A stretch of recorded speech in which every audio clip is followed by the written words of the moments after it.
Hey everyone, I'm AfterMOON Horrors. Before we dive into the story, I want to know, where are you watching from and what time is it for you? It's always fascinating to see listeners tuning in from different places. Now sit back, relax, and enjoy. Story number 1. I turned the key in the bakery door that morning and felt the indentation of my old wedding band in my pocket, the one I stopped wearing after the divorce last spring. I keep it on me for some reason. Habit, maybe, or superstition. The gold is worn thin from years of kneading dough and washing dishes, but it still carries the faint scent of vanilla and yeast, a trace of who I used to be. The quiet inside the shop was comforting, the hum of the refrigerators, the warm air thick with sugar and butter. I'd moved to Silverton to start fresh, to be the woman who smiles behind a glass case of pastries and tells people she's doing just fine. Outside, the fog hung low, turning Maple Lane into a watercolor of orange leaves and gray air. Across the street stood the Miller property, empty since they'd moved 2 years ago. The field, now a patch of wet, matted grass, and the scarecrow tall, slouched, and somehow always facing the wrong way. I first noticed it on a Tuesday morning when I opened the shop. The scarecrow's burlap head was turned toward me, the black button eyes reflecting faint light from the street lamp. I thought maybe a teenager had turned it as a prank. Silverton's full of that kind of harmless mischief around Halloween. I laughed about it to my employee, Lacey, while we filled the display case with cinnamon rolls. She glanced outside and said it was creepy, but I shrugged it off. That afternoon, when I stepped out to dump the trash, the head was turned back toward the road again. I remember thinking it was just my imagination, angles and light. Still, I locked the bakery door early that night, which wasn't something I'd done in months. By Thursday, the scarecrow had changed again. This time, its arm was raised slightly, bent toward my side of the street. The flannel shirt it wore had dark stains along the sleeves, and one glove was missing. I took a picture on my phone to prove to myself it was real, but when I looked at the photo later, the scarecrow's head was facing the road, not me. I deleted it, uneasy. That evening I called my neighbor, an older man named Carl who ran a repair shop a block over. He laughed when I told him, said kids were getting bolder every year, probably moving it at night. "You're just noticing more now that you're on your own," he said, and I didn't argue. He wasn't wrong. Ever since Daniel left, silence felt heavier, especially at night, when every creak of the old house reminded me I was the only heartbeat inside. Friday morning brought the first real scare. When I unlocked the front door of the bakery, the smell of damp straw hit me thick and sour, like old hay after rain. I checked the floors, thinking maybe something had spilled, but the scent clung stubbornly, especially near the front window. The scarecrow was still across the street, this time, with its head tilted just slightly to one side. That night, I dreamed of rustling sounds in my kitchen and woke up with the smell still in my nose. I told Lacey about it the next day, and she joked that maybe the scarecrow had a crush on me. She stopped laughing when she realized I wasn't joking about the smell. The following night, I decided to stay late at the bakery to decorate pumpkin pies. Around 10:30, I turned off the lights and walked to my car.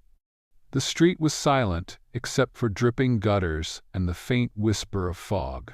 The scarecrow stood where it always did, but now its entire body was turned toward my side of the street. The lamplight showed a smear of dark mud on its jeans, as though someone had dragged it. My throat tightened. I hurried into my car, locking the doors before I even turned the key. I could have sworn as I drove away that one of the buttons caught the light again, like an eye following me. 2 days later, I called the police. I felt foolish doing it, but when I explained that someone might be moving the scarecrow to watch me, the officer sounded sympathetic. Officer Daniels came by in the afternoon, took a look, and assured me there wasn't much they could do unless I caught someone in the act. He walked the field, noted the footprints in the mud, and said they looked old. Probably raccoons, he said. I wanted to believe him, but raccoons don't drag scarecrows around. When I went home that night, the smell of straw greeted me again, this time inside my living room. I tore through the house, checking every window, every lock. Everything was sealed. Still, the scent lingered, heavy and damp, like someone had just shaken out a bundle of wet hay. The first real confrontation came on October 27th. I was sitting on the couch watching the rain smear down the windows when I saw movement outside. A figure stood under the streetlight, motionless. It took me a few seconds to realize it was the scarecrow, no longer in the miller's field, but on my side of the street, at the edge of my yard. My heart dropped into my stomach. I froze, watching. The head was angled directly at my window. I grabbed my phone to call the police, but when I looked back up, it was gone. Just gone. I didn't sleep that night. The second escalation happened the following evening. Lacey came by after closing to help me clean up. We were laughing about something trivial when she suddenly went pale, staring past me toward the window. "It's right there," she whispered. I turned, and sure enough, the scarecrow stood in the alley behind the bakery, pressed against the glass. Its head was tilted to one side, and the missing glove revealed a pale hand underneath that didn't look like straw. Lacey screamed, and I ran to the back door, but by the time we opened it, the alley was empty. She swore she saw a person inside it, but the next morning when I brought it up, she looked embarrassed and said she must have imagined it, like the memory had been scrubbed clean overnight. The third and worst time came the night before Halloween. I was at home, sitting in bed with the TV on low, trying to distract myself. Around midnight, I heard the faint scrape of something against the window. It was rhythmic, deliberate, like someone tapping gently. I turned off the TV. The tapping stopped. I approached the window, but before I could part the curtains, a dull thud hit the glass. I yanked them open, and there it was. The scarecrow's head was inches from mine, pressed against the pane, straw spilling from the seams of its neck. But behind the burlap, under the slit mouth, I saw skin. Human skin, wet and pale. I stumbled backward, screaming, knocking over the lamp. By the time the police arrived, the scarecrow was back across the street, standing perfectly still in the miller's field again. They didn't believe me. Officer Daniels tried to be kind, but I could see the doubt in his eyes. He said he'd patrol the area, but it was Halloween weekend, too many kids, too many pranks. When they left, I sat on the couch until dawn, shaking. The house felt invaded, the air thick with that smell of straw. I finally noticed a faint scrape on my arm, a shallow line of red that hadn't been there before. It burned faintly, and no matter how many times I washed it, the scent clung to my skin. Halloween morning, I packed a bag and left. Drove straight to Salem to stay with my sister. When I came back 2 days later, the scarecrow was gone. Just an empty patch of mud in the field and a few scattered straws stuck to my porch rail. I moved to Portland a month later, sold the bakery to Lacey, and tried not to think about any of it. But every October, I still dream. In the dream, I'm back in that house on Maple Lane, and the fog is thick again. I hear the faint rustle of straw and a tap at the window, soft, almost polite. I never look. I just lie there, heart pounding, waiting for morning. Sometimes, when I wake up, I can still smell it on my pillow, the damp sweetness of wet hay and something faintly human underneath, the scar. On my arm is pale now, but when it rains, it darkens like fresh bruising. I keep the photo Lacey took that night, the one from the alley locked in a drawer. The image is grainy, and the window glass reflects the streetlight, but if you look closely, just past the glare, you can see a shape that isn't supposed to be there, a face behind the burlap. I don't tell people about Silverton anymore. I just say I left because the town felt too small, too quiet. But every Halloween, I double-check my windows before bed. If you ever see a scarecrow where it shouldn't be, especially one that seems to notice you, don't ignore it. And if you smell damp straw inside your house, leave. Don't stop to look, just leave. Before we jump into the next story, please like the video and subscribe to the channel. We really need your love and support. It means the world to us, and you're the reason this channel keeps going. Story number 2. I still keep the brass lighter my wife gave me the night before she died. It's scratched now, dulled at the corners from years of use, but when I flick it open, it still makes that clean metallic click that reminds me of her laugh. She used to tease me about how I'd light candles around the house even in summer, saying I was too sentimental for a firefighter. After the accident, after the flames took her, before I could get home, I stopped lighting them altogether. I told myself I was done with smoke, done with the smell of it. But when Father Grant asked me to help tidy up St. Catherine's before All Saints' Eve, I said yes. Maybe I wanted to make peace with the thing that took her from me. Maybe I thought faith could clean something the fire had blackened inside me. The rain was light that evening, tapping against the stained glass windows in soft rhythms as I swept between the pews.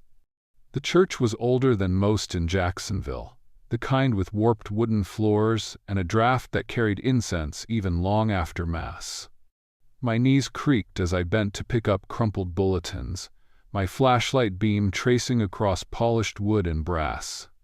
The power had gone out twice that week, so Father Grant told me to keep the place locked up after finishing. I'd volunteered to clean the altar last. The marble surface was cold under my hand, smooth and unyielding like headstones. I remember wiping it down and noticing something faint, the smell of smoke. Tea. At first, I thought it was the incense, that lingering sweetness that always clings to church air. But beneath it was something harsher, metallic, like burned hair. When I lifted my head, I saw it. A single candle still burning on the altar. It shouldn't have been there. I'd just snuffed them out minutes earlier. The flame wasn't bright, just a steady, blue-tinted flicker, small and wrong against the dark. I stepped closer, thinking maybe it had been relit by a draft, or that my tired eyes were playing tricks. That's when I saw it. The wax wasn't dripping down. It was climbing, rising slowly toward the flame, as if the candle were melting upward. I remember the way my stomach tightened, that old firefighter instinct whispering that fire doesn't behave like that. I blew it out hard and felt a chill run through me as the smoke twisted into a shape I couldn't describe, not quite human, but reaching. I stepped back and told myself it was fatigue, that my mind was just tired from years of fighting things that burned. I locked the doors and drove home through the drizzle, keeping the heater off because the smell of smoke wouldn't leave my clothes. When I got home, I found a faint black smudge on my thumb where I'd touched the candle. I scrubbed it under the sink until my skin went red, but it didn't come off. The next morning, I told Father Grant about it. He smiled like a man indulging a child and said, "That old church has drafts in every corner. Don't read into shadows." I laughed, pretending to agree, though I couldn't shake the memory of that reversed flame. I'd spent 30 years putting out fires, and never once had I seen one fight gravity. That night, I dreamed of my wife again. Only, when she turned toward me, her hair wasn't its usual brown. It was smoking, coiling upward like candle wicks. I woke to the smell of burnt incense. 2 nights later, I went back to the church with the spare keys. I told myself I wanted to finish polishing the brass fixtures, but really, I wanted to see that candle again to prove it had been my imagination. The sanctuary was colder this time, the rain harder against the glass. I flicked on my flashlight and saw my breath fog in front of me. Everything looked as I'd left it, except the altar cloth was slightly askew, and on top of it lay that same candle unlit, but the wax had reformed oddly, pooling upward into a warped shape, like someone had frozen it mid-drip. The smell of burning hair was stronger now. When I reached for it, my lighter slipped from my pocket and clinked against the marble. As I picked it up, I noticed something else. The flame-shaped emblem my wife had engraved on the lighter's side looked scorched, blackened at the edges. I ran my thumb over it and felt heat. Just a faint warmth, pulsing like a heartbeat. Then, behind me, I heard something, the faintest whisper, a breathy sound that carried my name. I spun around, flashlight trembling, but the pews were empty. My beam caught only dust floating like ash. The next day, I told my friend Harold, another retired firefighter who volunteered at the parish. He came with me that evening to check the place again. I remember feeling both comforted and stupid, thinking maybe he'd mock me enough to break the tension. But when we reached the altar, the candle was gone. In its place was a thin streak of black soot running up the wall, like smoke had passed through the plaster. Harold frowned and said, "Probably someone lit incense too close to the wall. You're overthinking it." I could tell he was uneasy, though the way he kept glancing toward the stained glass like it might look back. When I asked him the next day if he remembered the soot mark, he looked confused. "What soot mark?" he said. "We just locked up and left." After that, the whispering began at home. Soft, almost prayerful at first, just under my breath when I tried to fall asleep. Then louder, like voices echoing in a chapel after Mass. Sometimes I thought I could make out my wife's name. Sometimes I thought I could smell the same burning hair from the church. I tried praying, but every time I said, "Amen," the whisper seemed to repeat it, a half-second too late. One night, when I couldn't take it anymore, I drove back to St. Catherine's. I told myself it was the last time. The rain was relentless that evening, flooding the gravel lot, drumming on the roof like fingers, tapping a coffin lid. The church was locked, but the main door creaked open when I touched it. Inside, all the candles along the aisle were lit, every single one, flickering softly though no one had been there in days. The air was heavy with incense and smoke. I moved toward the altar and saw the same candle burning at its center again. Flame steady, wax rising. My throat tightened. I reached out, whispering my wife's name before I could stop myself, and the flame bent toward me as if it were listening. Then it flared bright, blinding white, and I swear I heard her voice inside it. Just a single word, "Stay." I stumbled back, knocking into a pew. My flashlight rolled under the seats, flickering against the floorboards. The flame pulsed like a heartbeat again, faster, brighter, until the wax rose into the air, forming thin threads that stretched toward me. I bolted for the exit, but the heavy doors resisted, holding like something was pressing them shut. When I finally forced them open, rain and cold air rushed in, and the lights behind me snuffed out all at once. I didn't stop running until I was home. The mark on my thumb burned the next morning. It had turned from a smudge to a pale scar, shaped almost like a flame, and the lighter the emblem was, still blackened. I keep it locked in my desk drawer now, but sometimes, when the room is quiet, I can smell incense leaking from it.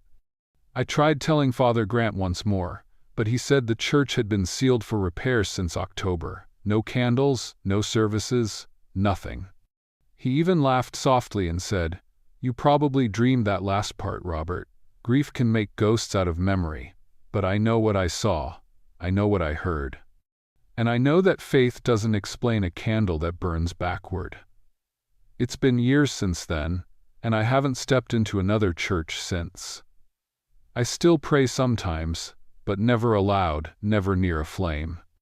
The scar on my thumb still itches on rainy nights, especially near All Saints' Eve, and when I pass by St. Catherine's, I sometimes see light flickering through the stained glass, just faint enough to doubt.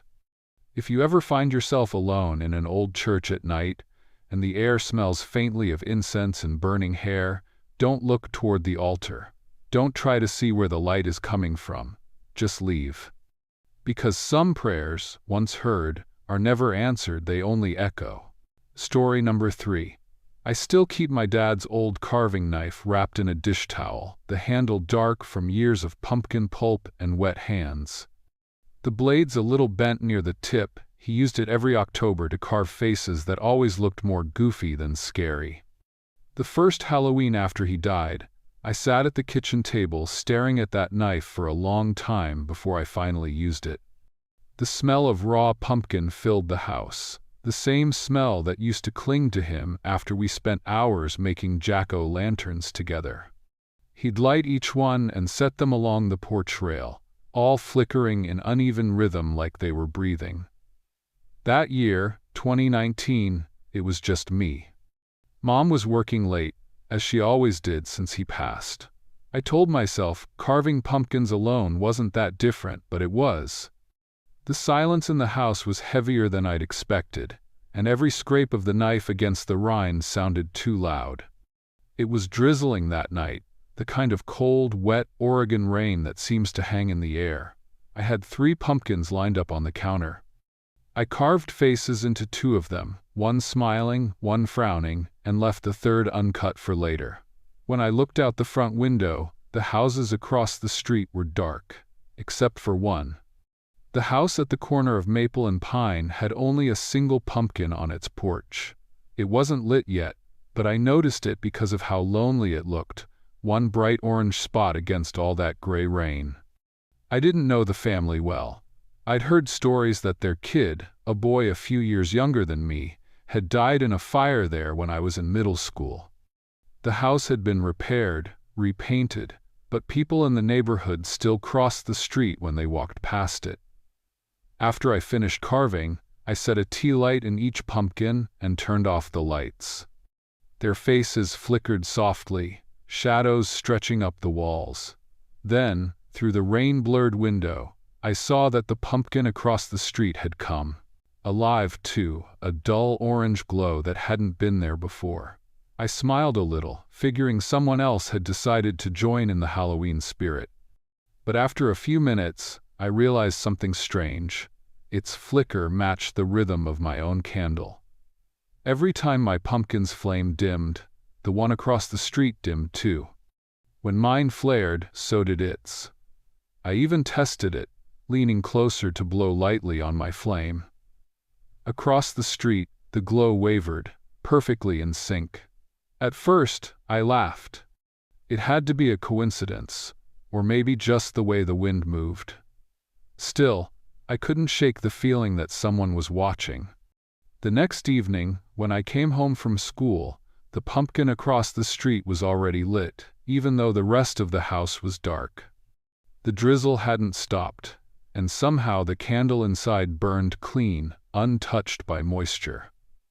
That night, I left my own pumpkins unlit, just to see what would happen. Sure enough, a few minutes after sunset, the one across the street flickered to life anyway. When I told my mom about it over breakfast, she barely looked up from her coffee. "It's Halloween, Noah," she said. "People decorate, don't overthink it." I didn't push it, though her tone stung. She'd been different since Dad died. Tired, quieter, like part of her had drowned with him. That night, I stayed up late playing video games, trying to ignore the way the window seemed to pull at my attention. At midnight, I gave in and looked. The pumpkin was still burning, its flame faintly blue now. Blue like the oxygen flames Dad used in his garage torch when we worked on his car. And when I whispered, "Can you hear me?" the color shifted, for just a second, to a deep green. I thought about calling a friend, maybe Alex, who lived a few streets over, but it felt ridiculous to explain. So I went outside instead. The rain was lighter now, the street glistening under the amber streetlights. The air smelled like wet leaves and smoke. When I reached the edge of the neighbor's driveway, the pumpkin's light brightened. Its carved face was simple, 2 eyes, a straight mouth, but the inside glowed unevenly, like something alive was breathing within. I knelt and whispered again, "Who are you?" The flame flickered red. My pulse picked up. I took a shaky breath and said, "Are you the kid who used to live here?" For a moment, the light dimmed almost to nothing, then surged up again, brighter than before. The rain hissed when it hit the top of the pumpkin, but the candle didn't go out. I turned and ran back home. The next morning, there was ash on my porch, a faint dusting that streaked under my shoes. My pumpkins were dark, cold inside, their candles drowned. When I picked one up, a small scorch mark burned my fingertip, though the wax was hardened. At school, I tried telling Alex about it. He laughed and said, "Dude, it's probably just some motion light thing or a reflection."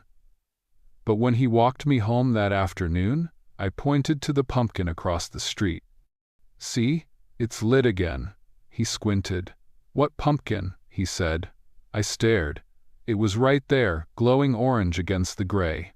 "The one on the porch," I said. He frowned. "There's nothing there, man. You sure you're okay?"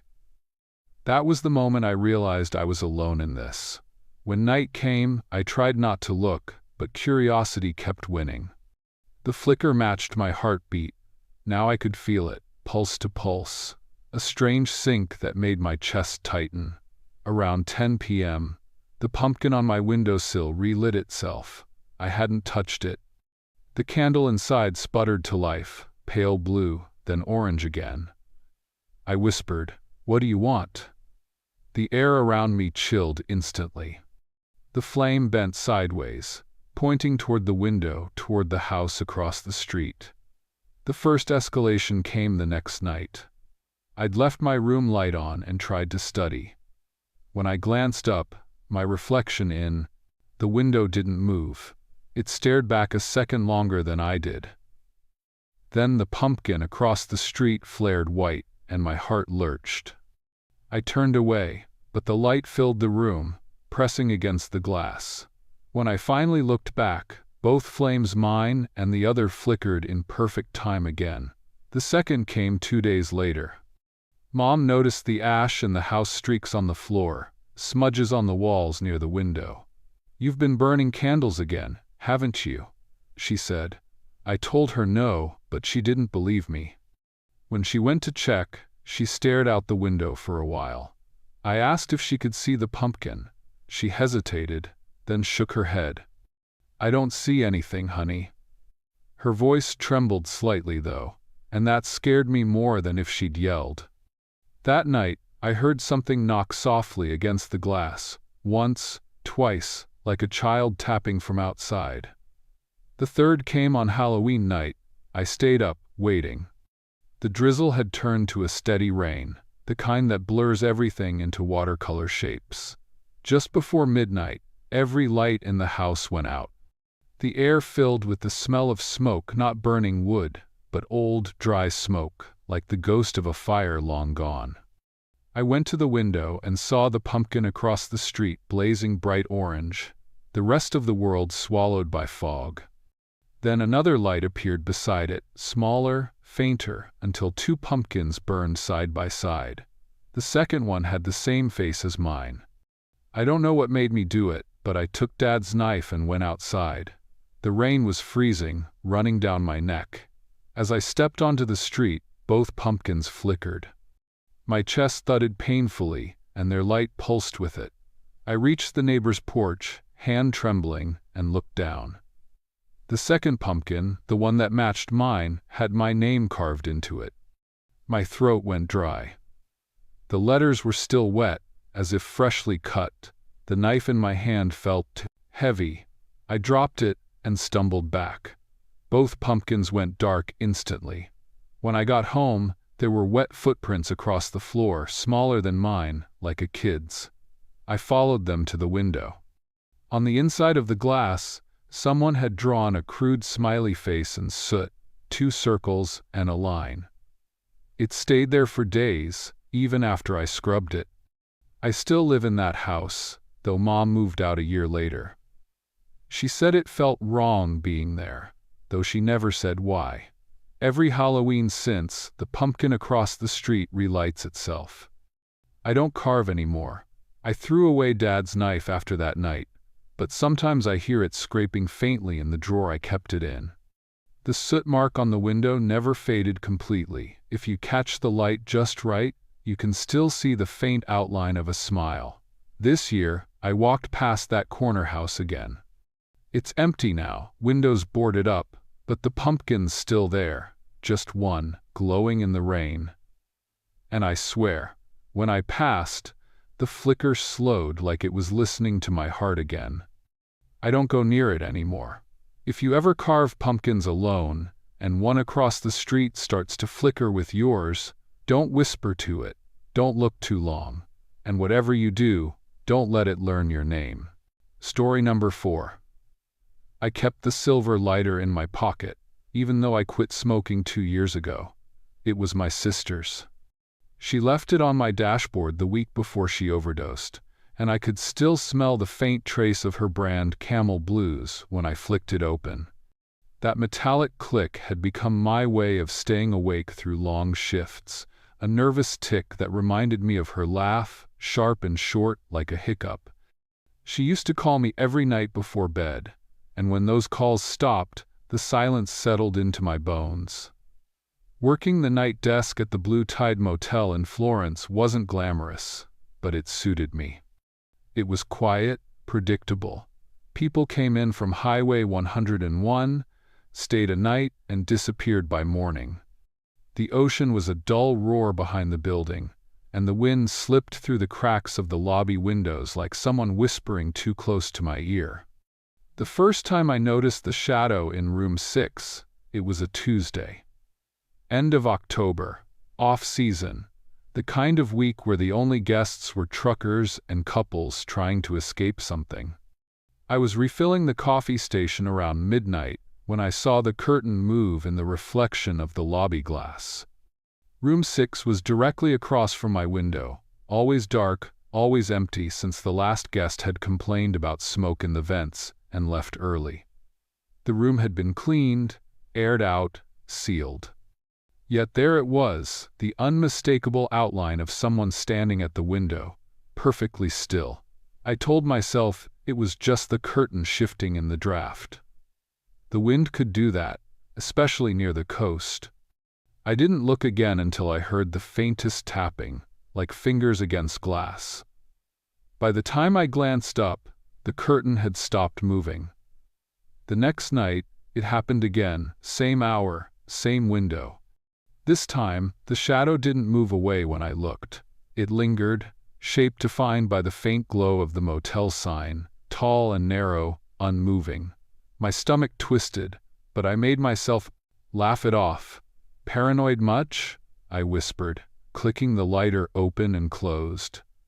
I even walked out with the master key and unlocked room 6, half to prove there was nothing there, half to feel brave. The air hit me hard, damp and sour, like old cigarettes and mildew. The curtains were drawn, but when I touched them, they were cold, wet to the touch. I checked the closet, the bathroom, under the bed. Nothing. Still, the smell clung to me all night, and when I got home, it followed me. I scrubbed my hands, changed clothes, and swore I could still smell that stale smoke on my skin. I mentioned it to my manager, Rick, the next morning. He was one of those older guys who used humor like duct tape, good at covering cracks but never really fixing anything. "You've been working too many doubles," he said, sipping his energy drink. "That place was sealed up weeks ago. Probably just the wind again. It's Florence, everything smells like mold." I tried to press him, asked if maybe someone could have broken in. He shrugged. "Locked room, no damage, no footprints. Forget it." But I couldn't. That night, the phone on the counter rang at 2:17 a.m., an internal call from room 6. I froze. Every phone line in the building had an indicator light, and the one for room 6 was blinking red. My voice cracked when I answered. "Blue Tide Motel, front desk." Nothing. Just static, faint breathing, and a sound like the flick of a lighter. Then a man's voice, low and dry. "Don't lock the window." I slammed the receiver down so hard the base cracked. My hands shook for 10 minutes before I could breathe normally. When I told Rick in the morning, he stared at me like I'd made it up. "The phone lines in those rooms are disconnected," he said flatly. "You sure you weren't half asleep?" I showed him the cracked receiver. He just frowned. "Get some rest, kid. Halloween brings out weird vibes." The next night, I came in armed with logic and pepper spray. I propped the office door open, turned up the lobby lights, and kept a logbook beside me. At 1:43 a.m., the curtains in room 6 shifted again, just a sliver of movement, and I saw a pale outline through the glass. Not a full body this time, just a hand pressed flat against the inside of the window. I swear I could see the shape of each finger through the thin fabric. I stood up, heart hammering. "Rick?" I called over the radio. No response. The hand didn't move. I forced myself outside, the wind cutting through my jacket, the salty air stinging my eyes. When I reached the door to room 6, I heard breathing on the other side, shallow, slow, deliberate. Then silence. I unlocked the door, and the smell of cigarettes rolled over me like a wave. The curtains swayed slightly. The room was empty again. On the nightstand sat a half-burned match and a crumpled Camel Blues pack, the same brand my sister smoked. That's when the lighter in my pocket clicked by itself. I told Rick the next day. He didn't laugh this time, just rubbed his temples and muttered something about rats in the walls and overactive imagination. He said he'd check it out himself, but when I came in for my shift, room 6 had been taped shut. "Maintenance," he said, avoiding my eyes. "Leave it alone for a while." But I couldn't. The smell kept seeping into the lobby, faint, almost sweet, like burnt tobacco and ocean air. The phone rang again at 2 a.m. Same line, same static, and when I picked up, I heard my sister's voice whisper my name. I dropped the receiver, but the sound didn't stop. It came from the vents this time, muffled, repeating my name like a lullaby. I sat in the corner of the office, lighter in hand, whispering back, "Stop it, please stop it," until the sun came up. The last night I worked there, Halloween, the wind howled hard enough to shake the sign outside. Rick stayed late for paperwork, and I thought maybe having company would calm me. Around 11, he went out to smoke, and when he came back in, his face was pale. "Who's in 6? He asked. I told him no one. "Someone's in there," he said. I saw the curtain move. I grabbed the keys and we both went out, though my legs felt like they were made of wet sand. The tape had been peeled off the door. The air leaking from the crack was warm, too warm for that night. I turned the handle, and the door opened with a soft creak. Inside, the lamp was on. Cigarette smoke hung heavy. On the bed, a shape sat upright beneath the covers. I took one step forward before Rick pulled me back, yelling. But I saw it, the face beneath the sheet, gray and hollow, mouth slightly open, eyes where there shouldn't have been eyes. The window behind it was wide open, the curtains fluttering inward like breath. The shape collapsed in on itself as soon as I blinked. Rick swore the room was empty when the police arrived. No smell, no pack of cigarettes, no lighter burn on the nightstand, nothing but me shaking and clutching my lighter like a talisman. He said I'd imagined it. But I know what I saw. The officers said the lock had been tampered with from inside the wall. They found small holes leading into the maintenance shaft, and inside, cigarette butts, a mattress, and a single Polaroid of the lobby taken through the glass. The timestamp was 2 weeks old. My handwriting was on the back. I never took it. I quit the next morning, packed what little I owned into my car and drove inland, away from the ocean, away from the smell of damp smoke that seemed to cling to everything. But sometimes, at night, when the wind rattles my apartment windows, I see a faint shape behind the curtains still, tall, waiting. And when I open my lighter, I swear I smell Camel Blues. There's a thin burn mark along my wrist where the metal overheated that last night, and it never faded, no matter how many times I tried to cover it. If you will ever stay at a roadside motel, and the room next to yours smells like cigarettes when it shouldn't, don't look at the window, don't answer the phone, just leave the key and go. Some rooms remember who used to live inside them, and some don't like being forgotten. Story number 5. I still have the shoelace bracelet from that night, stiff and frayed, smelling faintly of smoke no matter how many times I've tried to wash it. It used to belong to my brother, Tyler. He was 17 when he died, 3 years before that Halloween in 2005, but I kept one of his old shoelaces and tied it around my wrist like some kind of charm. He'd been the kind of older brother who always dared me to go one step further, jump the creek, climb the water tower, cut through the old lumberyard after dark. He used to say, "You can't call it living if you never scare yourself." When he died in that car crash on the way to prom, I didn't cry at the funeral. I just stopped talking for a while. It's funny how quiet can stick to you like a second skin. That Halloween, the quiet didn't stand a chance. Everyone in Mill City knew the stories about the old chapel near Miller's Creek. It had burned down in the 70s lightning strike, they said, taking the pastor, his wife, and a dozen kids from the choir with it. My mom told me not to hang around the woods out there, especially after dark. But when you're 14 and trying to prove you're not scared of anything, warnings just sound like dares. I remember standing in the cul-de-sac with my friends, Alex, Megan, and Troy, all of us bundled in hoodies, pumpkin buckets half full of candy, and that fog rolling in from the creek like smoke from a dying fire. Then we heard it, the sound of a bell, faint but clear, coming from the direction of the woods. 3 slow chimes. Alex froze. Megan laughed it off.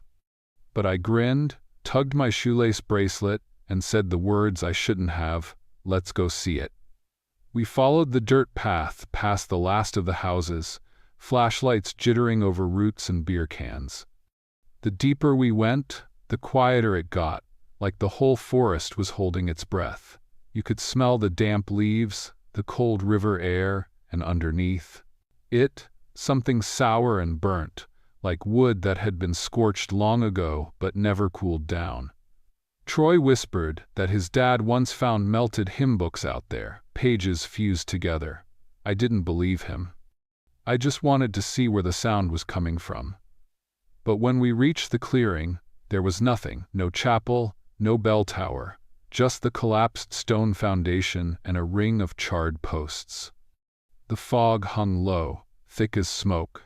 Then the bell rang again. This time it sounded closer. My flashlight flickered when it did, as if the sound itself shook the batteries. I laughed nervously and said, "Probably someone's prank." Alex kicked a rock toward the ruins and muttered, "No one comes out here anymore." But he was wrong. From the corner of my eye, I saw movement, a faint shimmer near the edge of the old foundation. A figure maybe, just a shape in the fog. I blinked, and it was gone. When I turned to say something, Megan was staring at the ground. "Do you smell that?" she asked. It wasn't just burnt wood anymore. It was hair, fabric, something terrible that made my throat close. The bell rang again, louder, almost angry, and for a second, I thought I heard voices beneath it. We ran then, half laughing, half panicking, crashing through the brush until we reached the streetlights at the end of the cul-de-sac. I remember looking back once and seeing a single spark in the distance, like the last coal of a fire. We swore to each other we wouldn't tell anyone, but I couldn't sleep that night. The smell stuck to my hair, to my clothes. When I threw my hoodie in the wash, the laundry room filled with the faint, unmistakable scent of smoke. The next morning, Mom wrinkled her nose and said, "Have you been lighting fires?" I said no.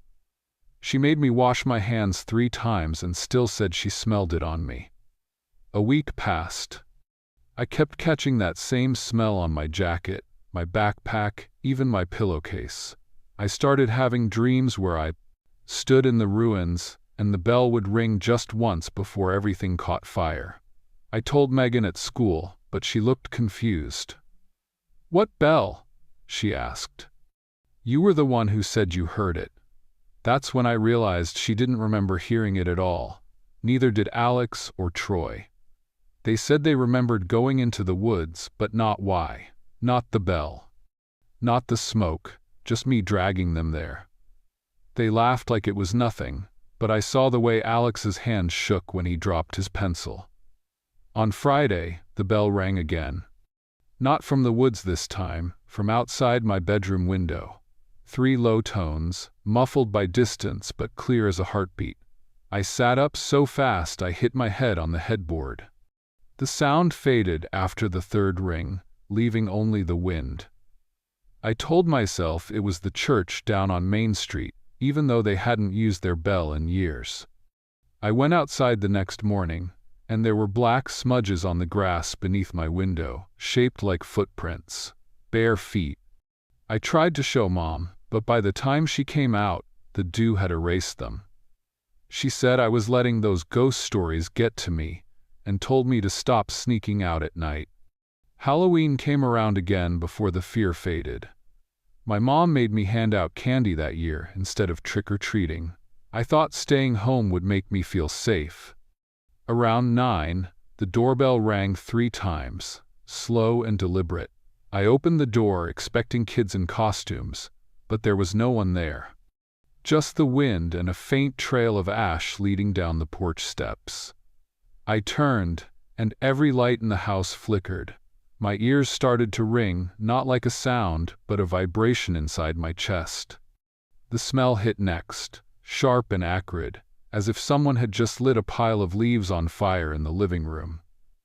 Then I heard it, the bell. One single chime that came from the direction of Miller's Creek. I swear the window glass trembled when it hit. I couldn't stop myself. I grabbed my jacket and ran. My legs knew the path by memory. The fog was thick again, heavy with that same burnt sweetness. I could see faint orange flickers ahead, like candlelight, and I thought for a second that someone had rebuilt the chapel. But it was the same ruins, the same half-buried stones, only now the air shimmered, the way heat rises from asphalt. Shadows moved between the fog and the firelight, small and human-shaped. Children. Their voices came in fragments, hymns sung backward, laughter that broke into sobs. The bell hung above the clearing now, suspended by nothing. It swung once, slow and graceful, and when it rang, the fog ignited not into flames, but into light, pure and blinding. I saw faces then pale, smoke-streaked, their eyes blackened by soot. Among them, one looked at me directly. Tyler, my brother. He didn't speak. He just smiled the way he used to when he caught me doing something stupid, like sneaking out past curfew. Then his face began to fade into the light. I reached out, screaming his name, but the air was so hot it burned my palm. The bell rang again, a final, deafening toll, and everything went dark. When I woke up, it was morning. My clothes smelled like smoke, my hair stiff with soot. I had a blister across my palm, shaped like a circle, the same shape as the base of the bell I'd seen. The others said they never saw me leave the house that night. My mom found me asleep on the porch steps, hands black with ash. She grounded me for a month. She never asked about the smell. But every Halloween after that, around midnight, I still hear it, 3 low rings echoing from the direction of Miller's Creek. And every time, that faint scent of burnt wood fills the car, even with the windows closed. I moved away years ago, but I can't drive through Mill City without feeling that pull in my chest. Last October, I passed the old turnoff near the creek and caught myself slowing down. The air outside was calm, no fog, no wind. Still, I rolled up the windows because I thought I smelled it again, smoke and wet leaves. Then I heard it. 1, 2, 3 soft tolls, the same as before. I didn't stop this time. I kept driving until the sound faded behind me. But when I got home and hung my jacket, that smell was still there, strong as ever. And when I turned my wrist to take off the shoelace bracelet, it left a faint black mark around my skin, as if it had been burned there. So if you ever find yourself near Miller's Creek on Halloween night and think you hear a bell coming from the woods, don't follow it. Don't be brave. Don't be curious.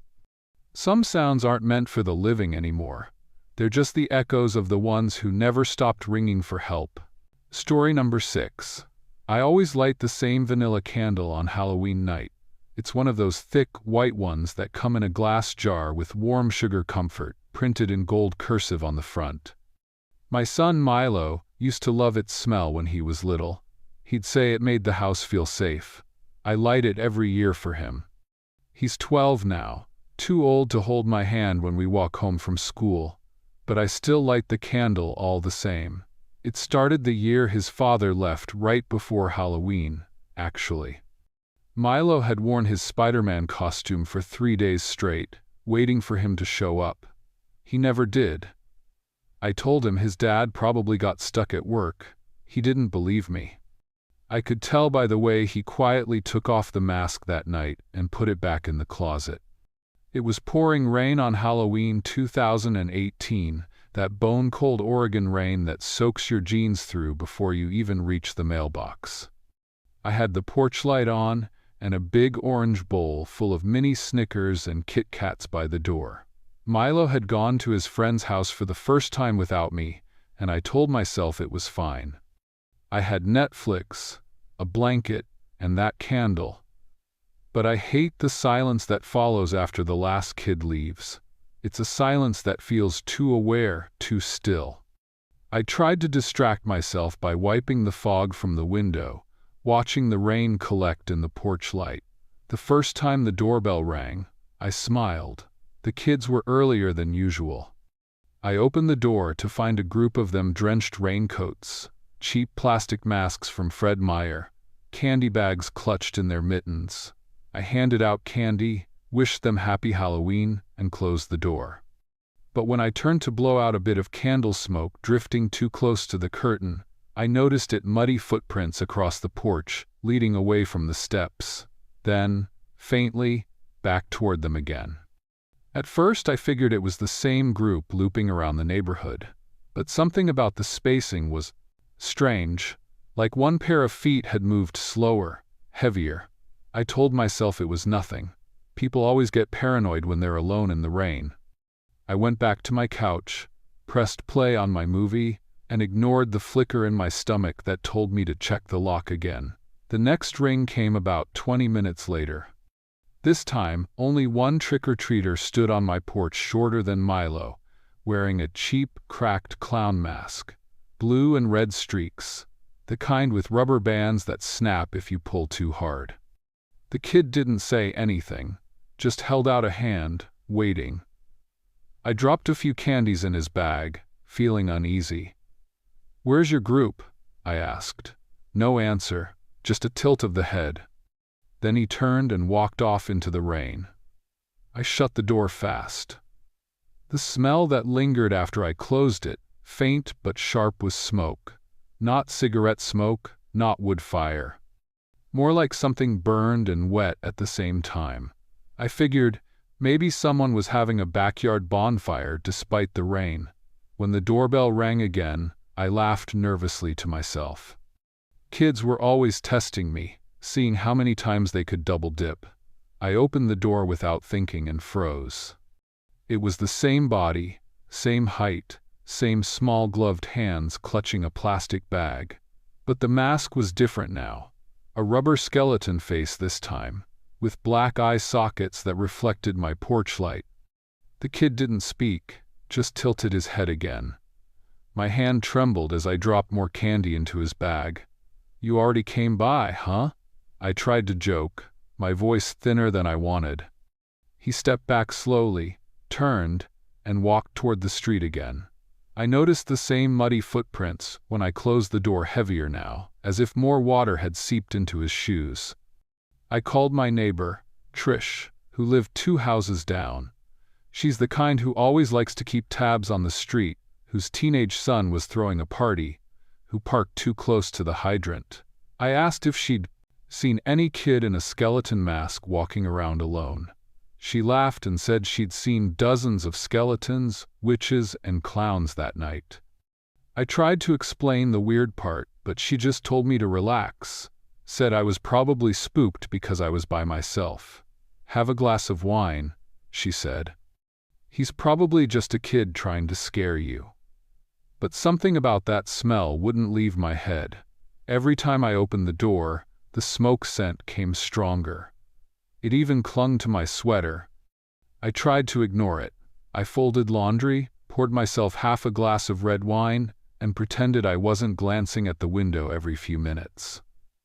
The third time he came, I heard the bell before I saw him. Just 2 quick rings. When I opened the door, my stomach dropped.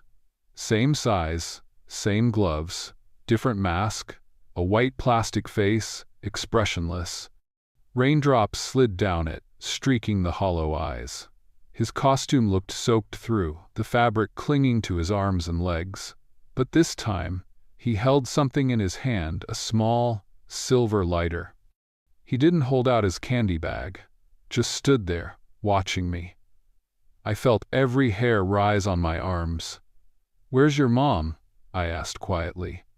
He tilted his head again, and the porch light flickered. That's when I smelled its strongest smoke, acrid and wet, curling through the rain. I shut the door hard, locked it, and backed away. My heart hammered so loud I could barely hear the thunder. I grabbed my phone and called Trish again, but she didn't answer. I texted her, "That kid's back again." No reply. I thought about calling the police but stopped myself. What would I even say? That a kid kept trick-or-treating too much? I turned off the porch light, hoping that would be the end of it. For a while, it was quiet, just the steady hiss of rain. I sat back down on the couch, clutching a blanket like armor. Then I heard it, a slow creak from the porch boards. My chest went cold. I turned off the TV, held my breath. A soft tapping started at the window beside the couch. Not a knock, more like fingers brushing the glass. I couldn't move. My eyes fixed on the fogged window. Through the condensation, a faint outline appeared, a handprint, small but not a child's. The fingers were too long. I scrambled for my phone and flicked on the porch light. Nothing. The window was empty, only rain streaking down. The next morning, I found the footprints again. Fresh mud, tracked up to the window. And there on the doormat, one of the masks, the white one, cracked down the middle. When I picked it up, the smell hit me again, burned fabric, smoke, and something else beneath it, something sweet, almost metallic. I dropped it and gagged. I called Trish later that morning. She sounded groggy. When I asked if she'd seen anything last night, she said, "No, but I dreamed about smoke. I think I left a candle burning." She laughed it off, like she didn't remember the messages I'd sent. When I asked her if she'd checked her porch, she went quiet for a second, then said she didn't want to talk about it. For weeks, I couldn't shake it. My house smelled faintly of smoke even after I scrubbed the floors.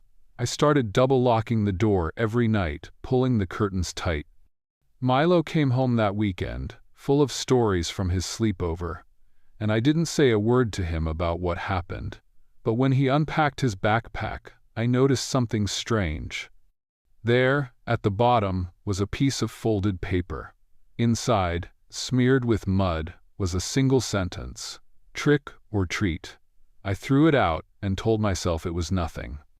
But that night, while doing laundry, I found my sweater. The one I'd worn that night still smelled like smoke. I washed it 3 times. The scent never left. Now, every Halloween, I don't hand out candy anymore. I keep the lights off. Milo's older, out with his friends, and I sit in the dark with that same candle burning low. I still see muddy footprints sometimes, just faint impressions in the rain near the porch. Last year, I thought I saw a small figure standing across the street, wearing a mask that looked like his father's old face, the same one from a photo I'd thrown away years ago. I don't open the door anymore. Not for anyone. If you ever notice muddy footprints leading both away from your house and back again, don't wait to see who left them. Don't open the door. Not even for the kids. Especially not for the one who doesn't say, trick or treat. Story number 7. Every Halloween, I drive the same route home from work down Main Street, past the gas station, over the old steel bridge on Miller Creek Road. It's not that I like it. It's just the fastest way to get back to my place on the south side of Cottage Grove. I've been a mail carrier here for almost 10 years, long enough to memorize every cracked sidewalk and rusted mailbox. I don't believe in ghost stories, but I still touch the small brass keychain that hangs from my rearview mirror every time I cross that bridge.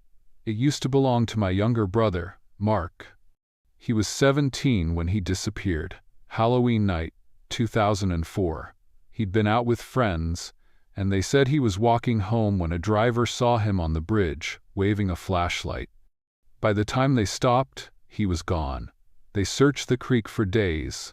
All they ever found was his flashlight, waterlogged, wedged between the rocks.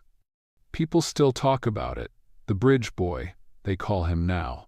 Kids dare each other to drive across after midnight, claim they see someone standing in the road, trying to hitch a ride. I used to laugh about it. I told myself I'd never be the kind of man to get caught up in that small-town myth-making. But every Halloween since, I've crossed that bridge anyway, telling myself it's just another drive, just another night. That October evening in 2017 was sharp and cold.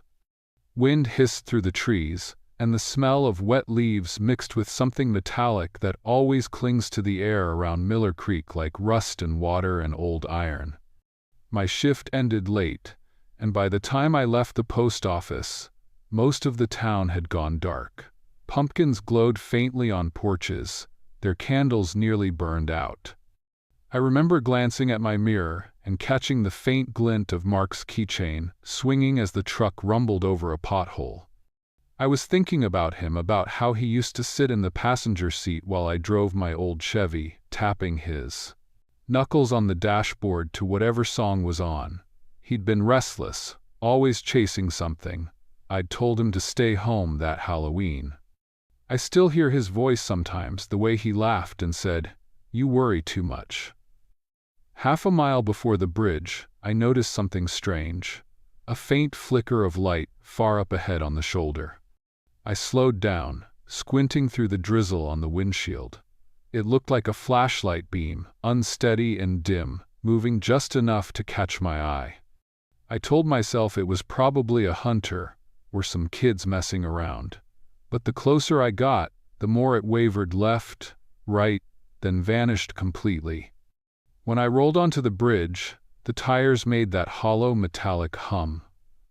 I leaned forward, scanning the dark road ahead, the beams from my headlights slicing through the mist. Nothing. Just the railing and the faint rush of the creek below. The metallic scent was stronger there, almost choking. I gripped the wheel tighter and exhaled. "Just nerves," I muttered. I drove on, telling myself the flashlight had been a reflection maybe off the water. 2 nights later, I was back on the same route after my evening shift. This time, I saw it again, the flicker of a light, hovering near the far end of the bridge.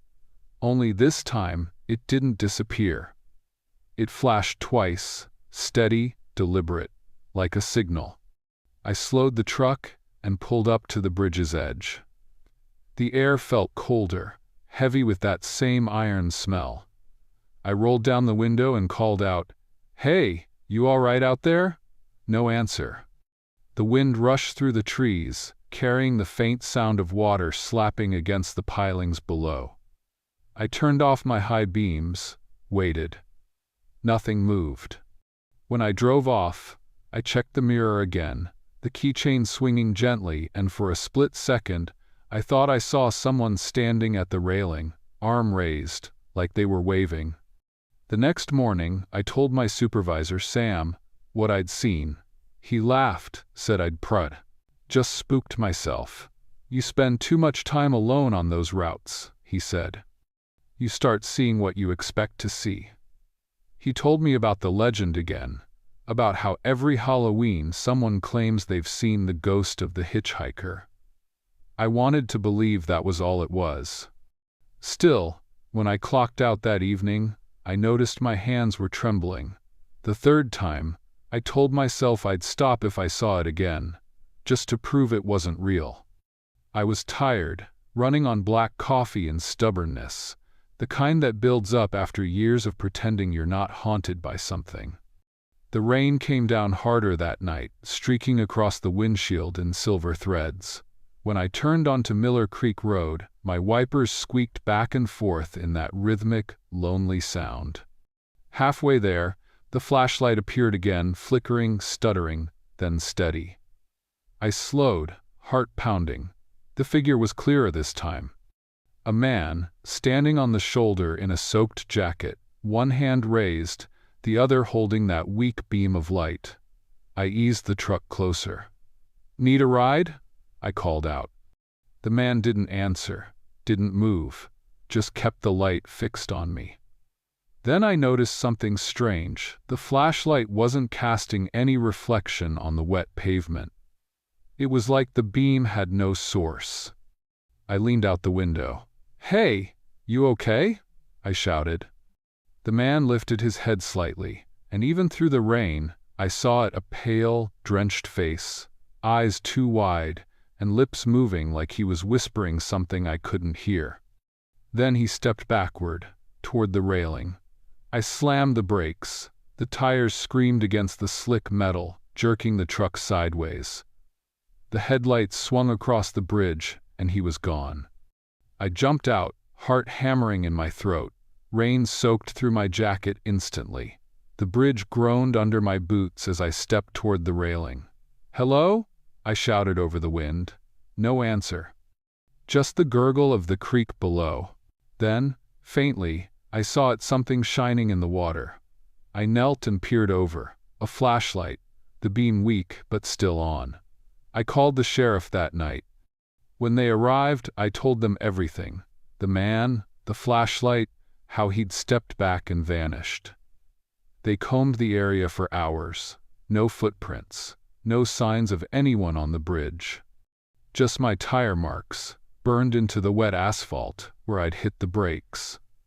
When they pulled the flashlight from the creek, it was dead, waterlogged, rusted. The sheriff, a guy named Keller, said quietly, "You know this bridge has been causing trouble for years." He looked at me like he wanted to say something else, but didn't. That night, I couldn't sleep.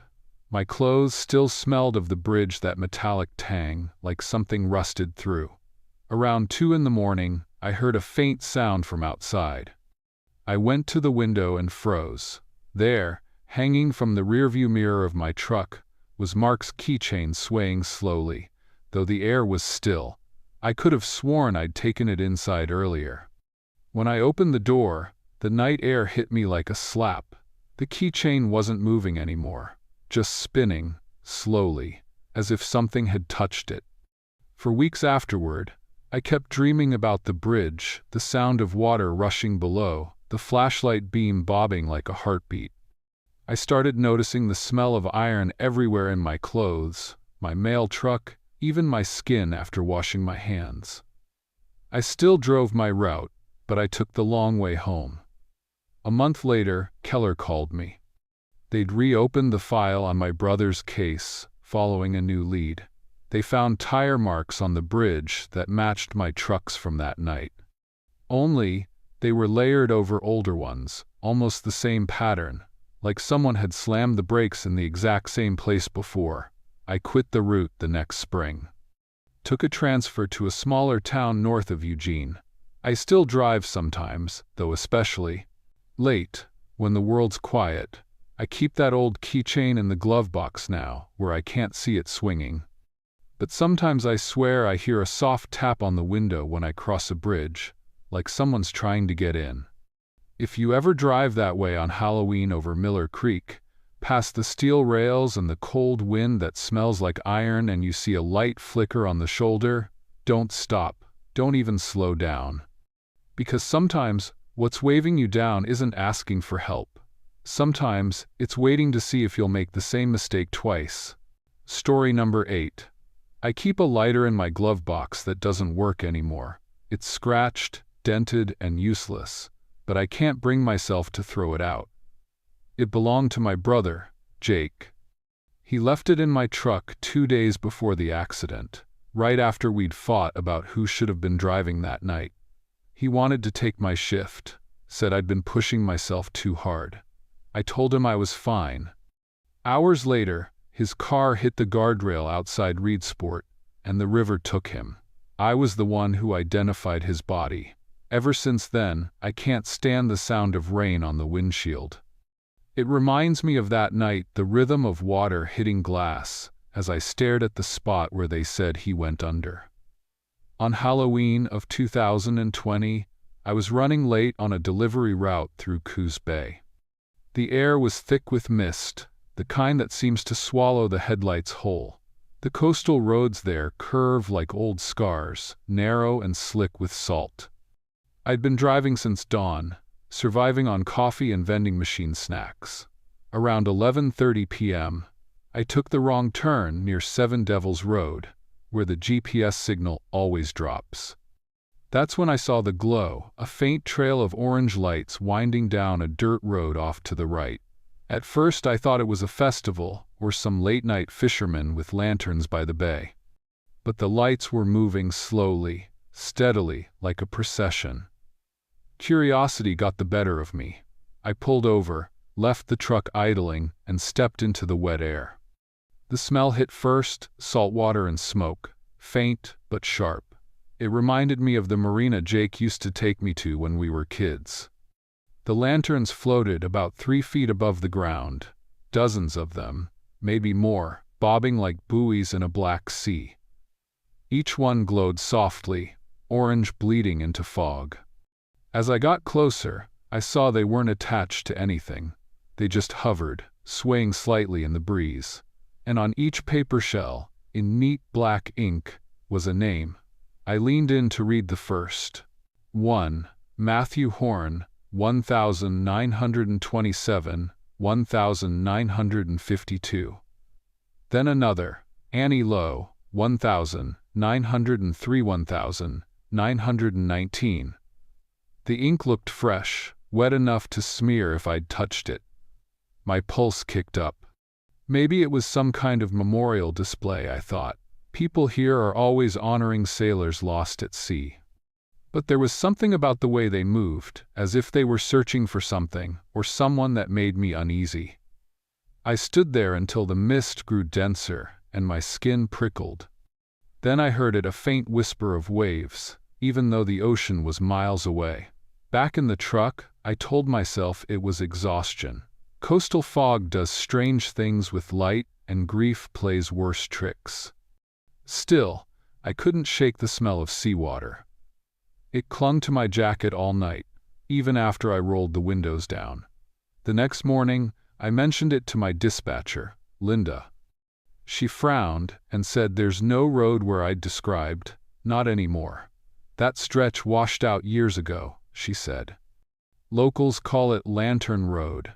Old sailors used to light lamps there for the drowned, probably kids doing something spooky for Halloween. I laughed, pretending I believed her. But that night, when I opened my glove box, the lighter was damp like it had been sitting in water. The first real wrongness came 2 nights later.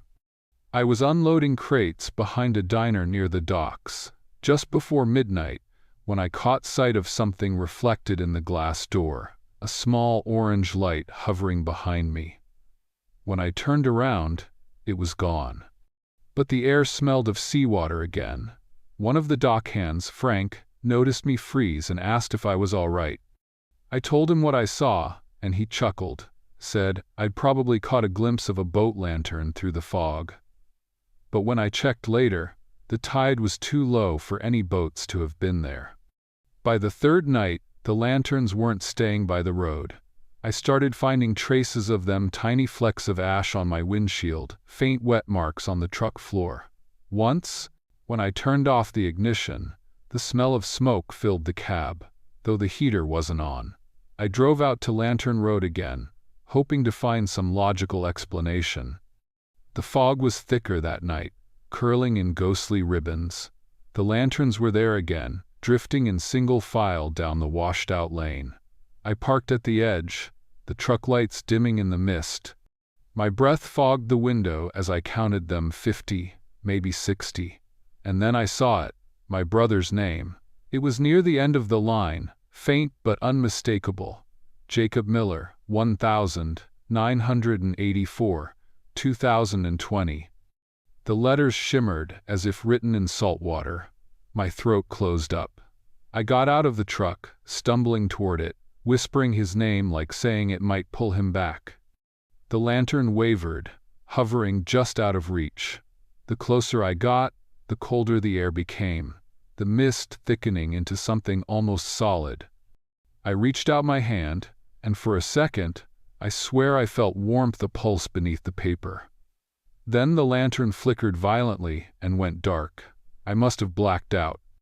When I came to, I was sitting on the dirt, soaked to the bone. My phone said 3:14 a.m. The lanterns were gone. My truck was still idling, but the radio was playing static, even though it hadn't been on. When I drove back to town, I caught a glimpse of my reflection in the rearview mirror, my skin pale and damp, and a faint red mark along my wrist, shaped like a rope burn. I told Linda what happened the next morning. She looked concerned but skeptical. "You've been working too much," she said gently. "Take a few days off." When I pressed her about the washed-out road, she got defensive, said it's been closed since the 80 seconds, that there's no way I could have driven there. Frank, the dockhand, later claimed he'd never even heard of Lantern Road, though he'd laughed about it just days before. It was like everyone around me was quietly rewriting the truth. The encounters got worse after that. The first was subtle. A single lantern, reflected in my bathroom mirror, floating over my shoulder. It vanished when I turned, but the smell lingered, stronger now, sharp with brine.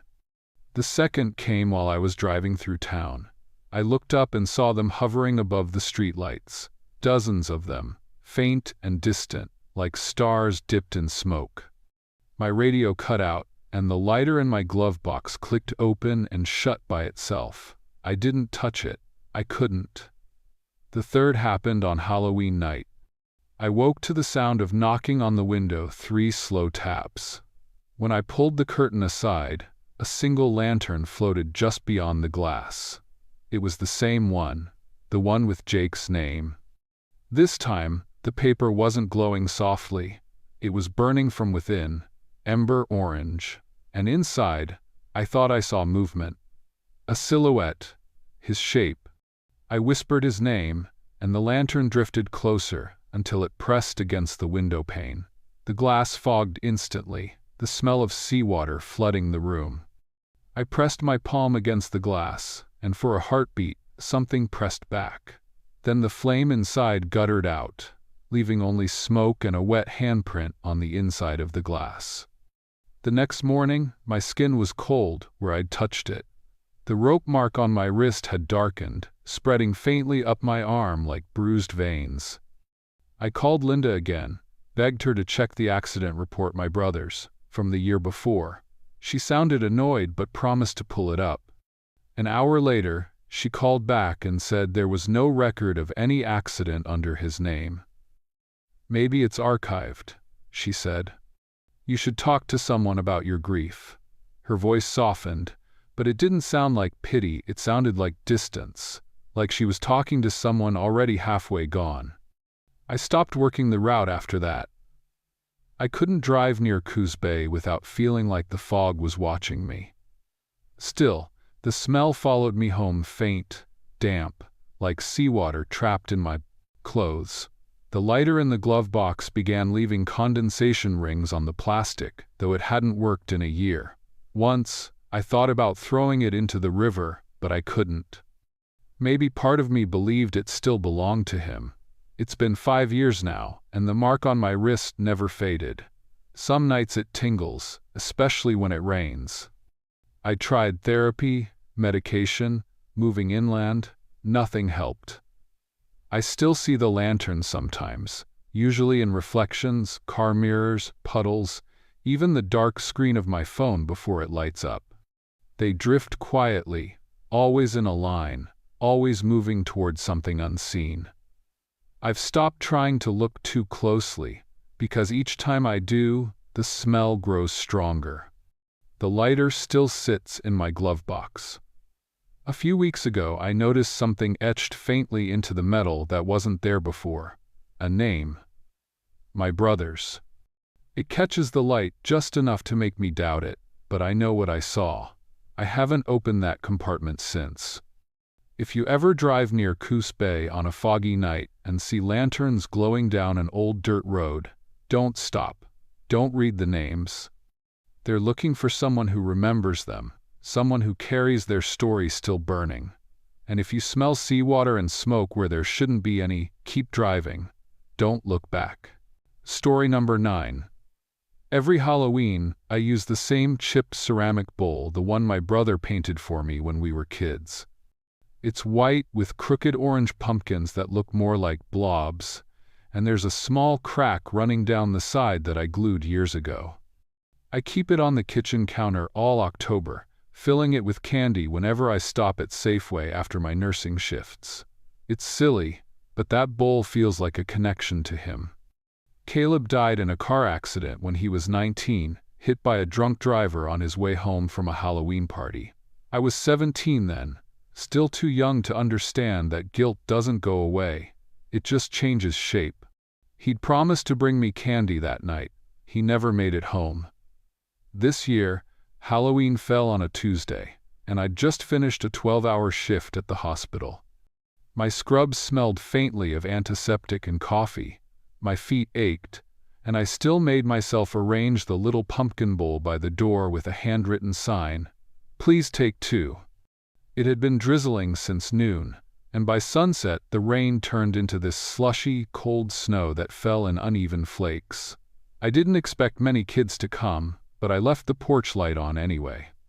I poured myself tea, turned on a rerun of Grey's Anatomy, and tried to ignore how empty the house felt when it got dark.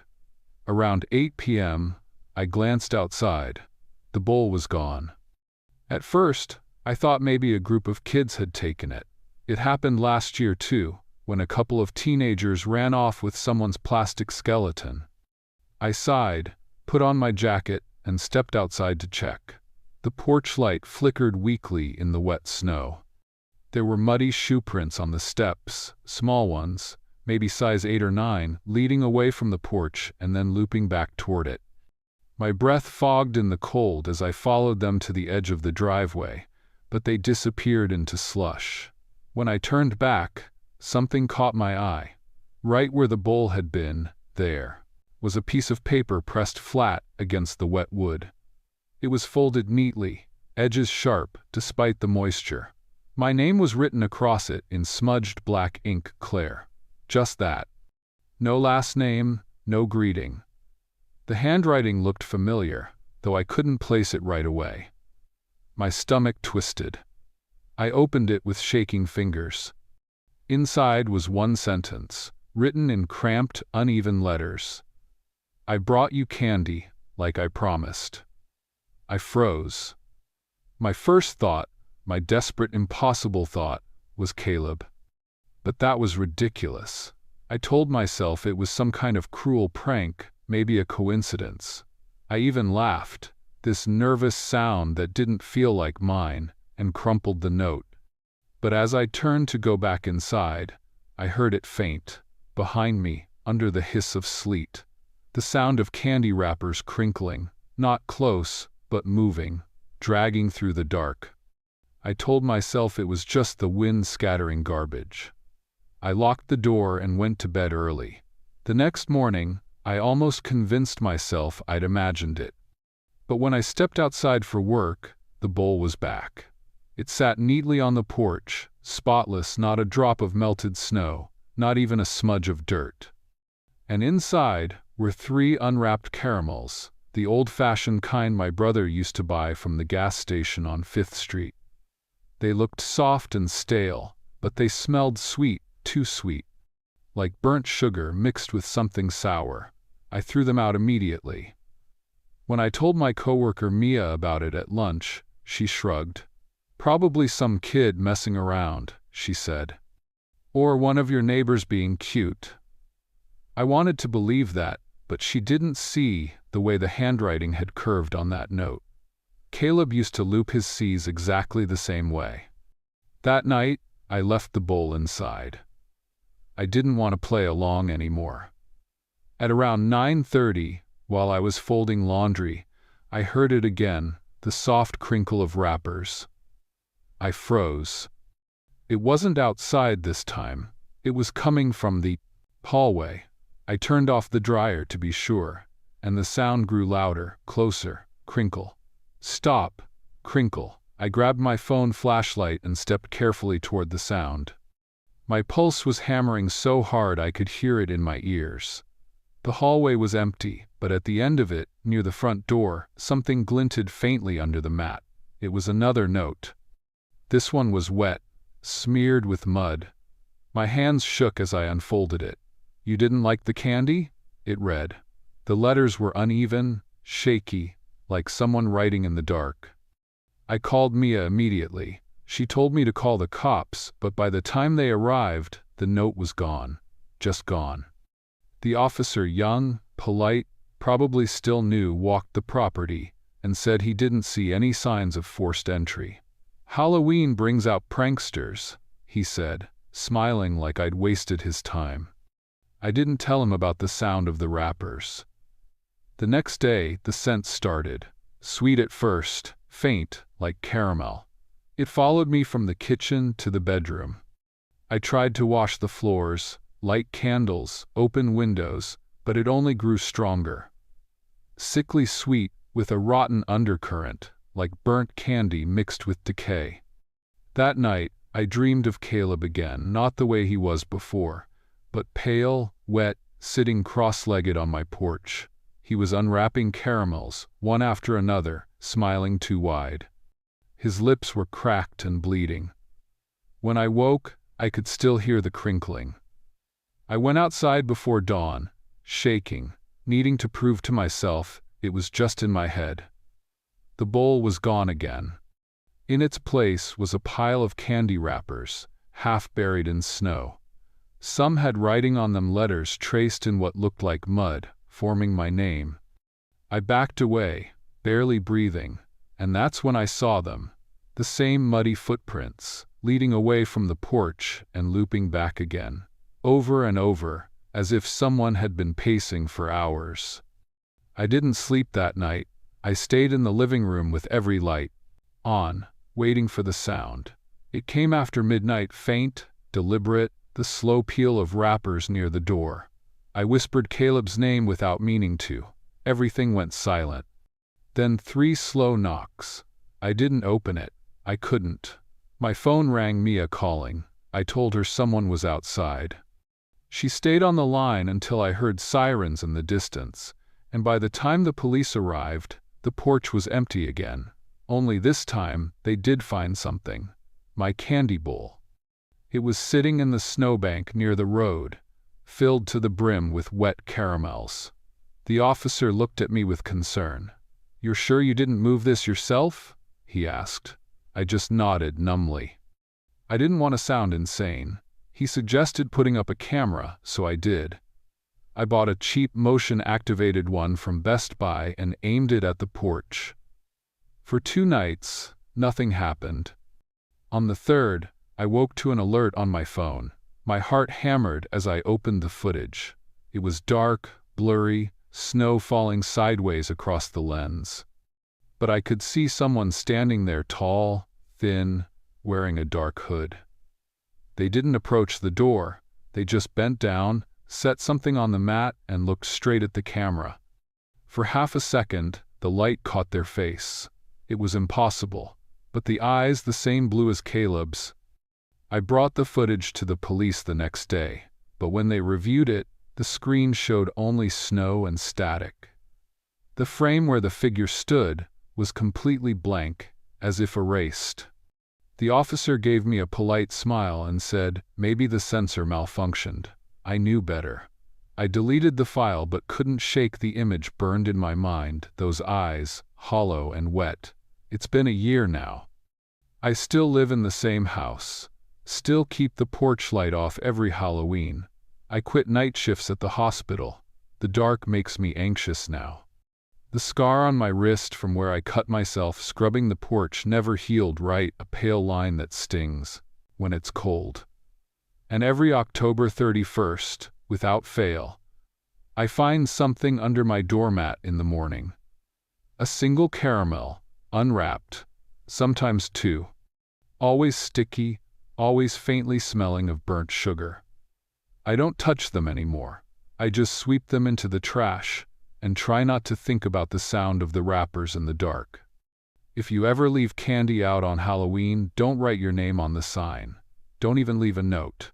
Some promises don't stay buried, and some sweets are meant only for the dead. Story number 10.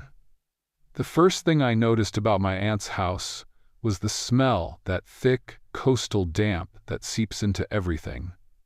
Even my hoodie picked it up.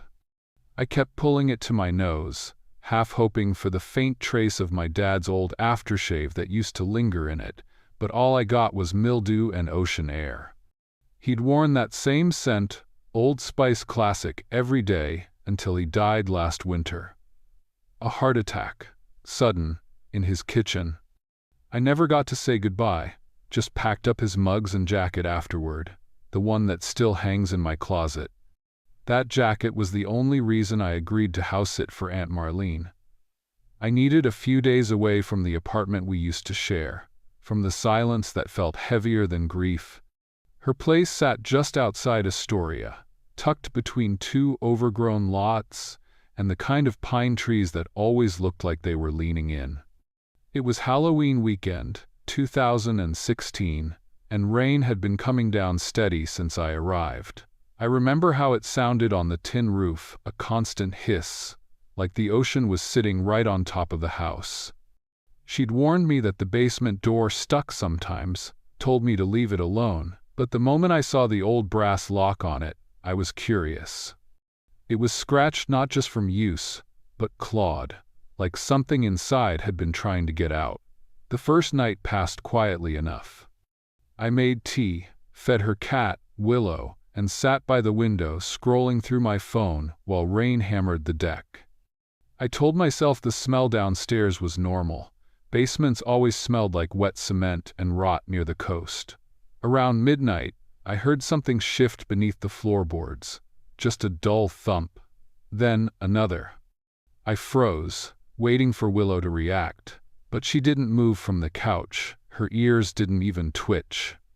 I laughed it off, muttering something about pipes expanding, though my hand stayed tight around my mug until it went cold. The next morning, I went down to the basement door. The scratches were clearer in daylight, long, erratic marks in the wood, fresh enough that tiny splinters curled outward. The lock looked newer than the rest of the house, a shiny padlock that didn't match the rusted hinges. When I leaned closer, a damp, sour smell hit me, mildew mixed with something sweet, almost like old fruit. I texted Aunt Marlene about it, and she just replied, "Don't open it. Promise me, Sam." That was all. No explanation. By evening, I'd convinced myself I was being dramatic. I worked at a coffee shop in town, early shifts, endless chatter, and too much caffeine, so my mind had been spinning since the start of the week. I told myself the smell was in my head. But that night, while washing dishes, I heard the faintest noise again. Not the thump from before. This time it was something dragging, slow, rhythmic, like a wet towel being pulled across the floorboards. I turned off the faucet and just listened. When it stopped, the silence was so complete that even the rain sounded distant. I didn't sleep much after that. The next morning, I noticed muddy footprints near the basement door.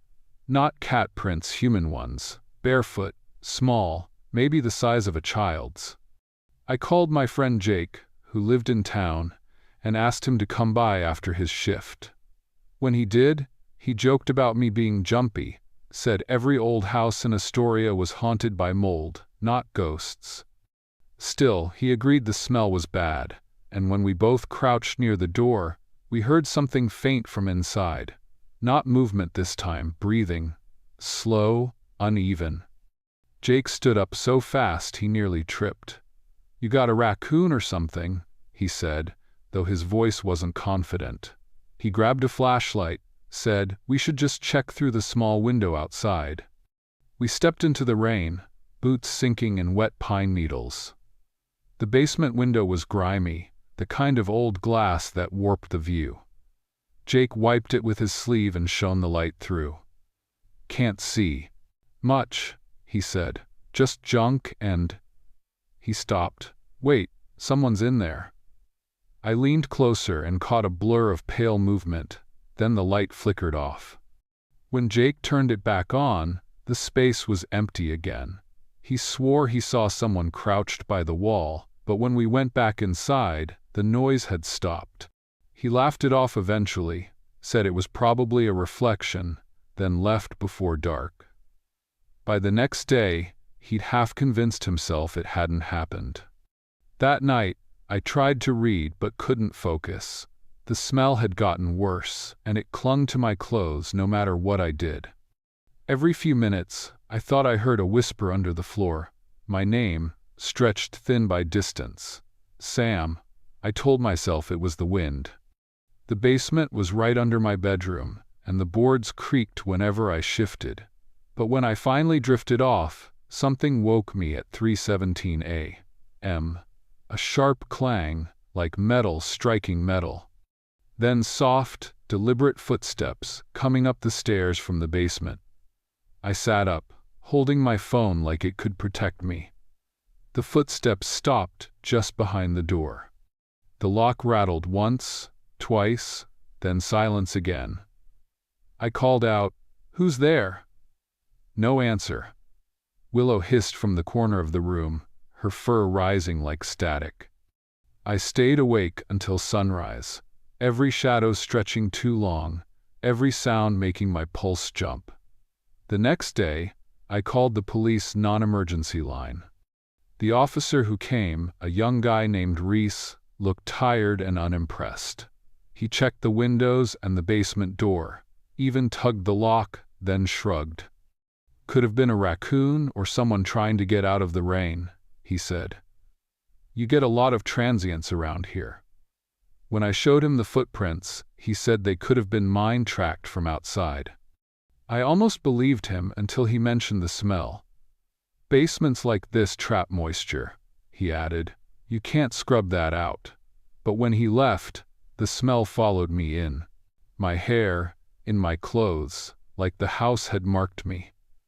That evening, I tried one last time to ignore it. I made coffee, turned up the radio, and sat by the fireplace scrolling aimlessly. Then I heard it again, a scrape, a shuffle. The lock downstairs clinked softly, once. I grabbed the flashlight and moved toward the sound before I could talk myself out of it. The air was colder near the basement door, heavy with that sweet rot. I leaned close, whispering, "Is someone there?" And something answered. A man's voice, low, trembling. "Please, help me." I jumped back so fast I hit the wall. My throat went dry. The voice was close, right behind the wood, pleading. "I'm cold," it said. "Please, Sam."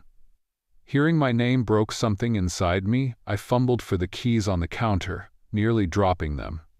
The sound came again, softer now, like breath slipping through the cracks. "It's wet down here. Just open the door." My hands shook, but I didn't unlock it. I called the police again, my voice barely steady. This time, 2 officers came, searched the basement through the small outside window, then forced the door open. The stench hit like a wave-thick mildew, spoiled fruit, and something human beneath it. They found old blankets, empty food cans, and a small pile of wrappers in the corner. Someone had been living there, but whoever it was, they were gone. "Probably a drifter," one of them said. "Happens more than you'd think."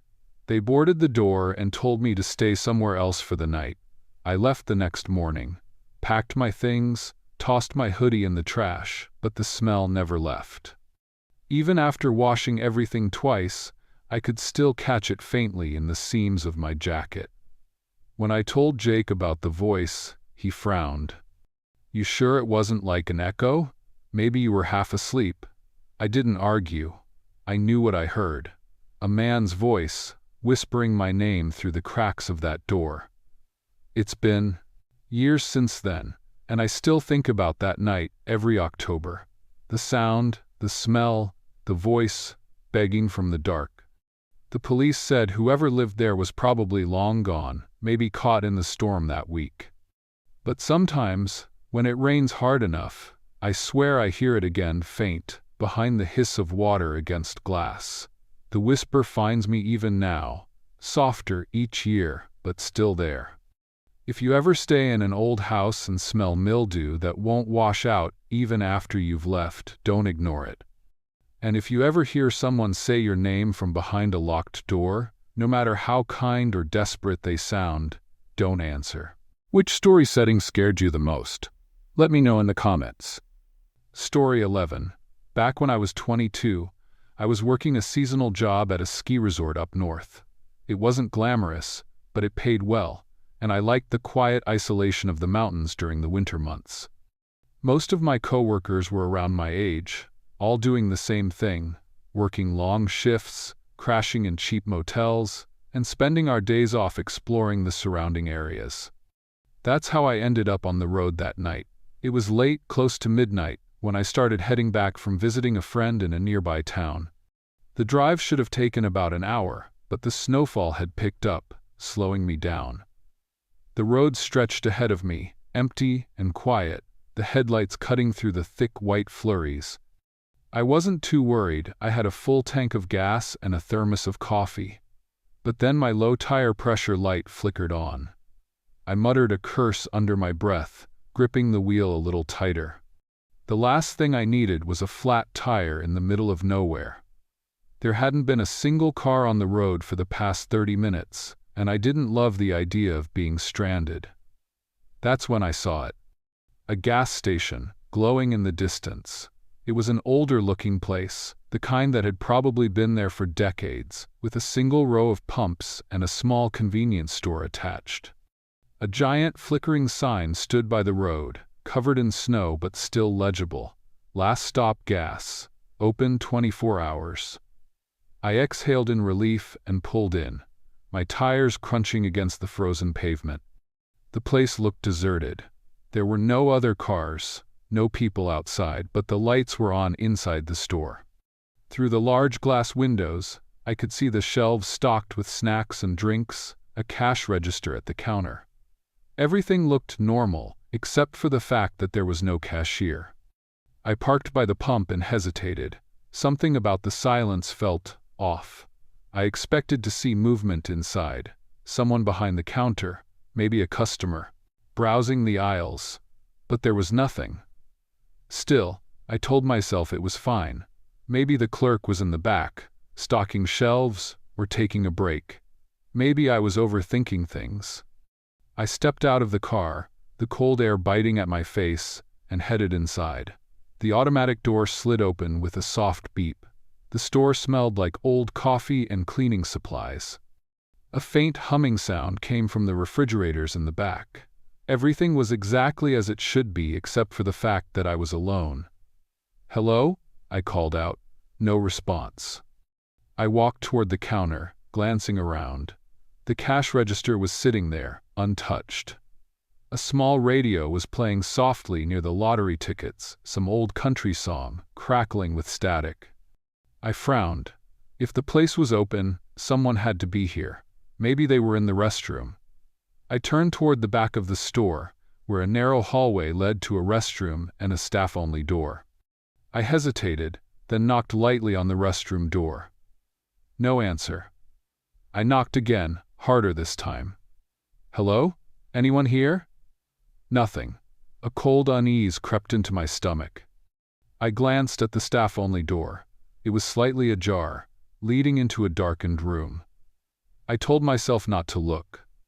I told myself to just grab a drink, leave some money on the counter, and go. But curiosity got the best of me. I pushed the door open. Inside was a small stockroom, dimly lit by a single flickering bulb. Boxes of snacks and drinks were stacked against the walls. A desk sat in the corner, papers scattered across it. And a cup of coffee, still steaming. I stared at it, my pulse quickening. Someone had been here, recently. I turned around quickly, scanning the store again. The silence pressed down on me. The faint hum of the refrigerators. The quiet crackling of the radio. I felt exposed, standing there in the middle of the empty store. Something wasn't right. I backed away from the counter, moving toward the exit. I needed to leave. Now. Then a noise. A faint, barely audible shuffling sound, coming from behind the shelves. I froze. My breath caught in my throat. For a long moment, I didn't move. Then, very slowly, I turned my head. From where I stood, I could only see the tops of the shelves, the brightly colored snack bags lined up neatly. But someone was back there. I could feel it. I took a careful step toward the door, my pulse pounding in my ears. Then another sound. Not from inside the store, from outside. A car engine. My car. The realization hit me all at once. Someone was outside. Near my car, I spun around and bolted for the exit. The door slid open with a soft beep, and the cold night air rushed in. My car was still parked by the pump, but the driver's side door was open. My heart nearly stopped. I had closed it. I knew I had closed it. I scanned the lot frantically, looking for movement, but the snow-covered ground was empty. No footprints. No sign of anyone.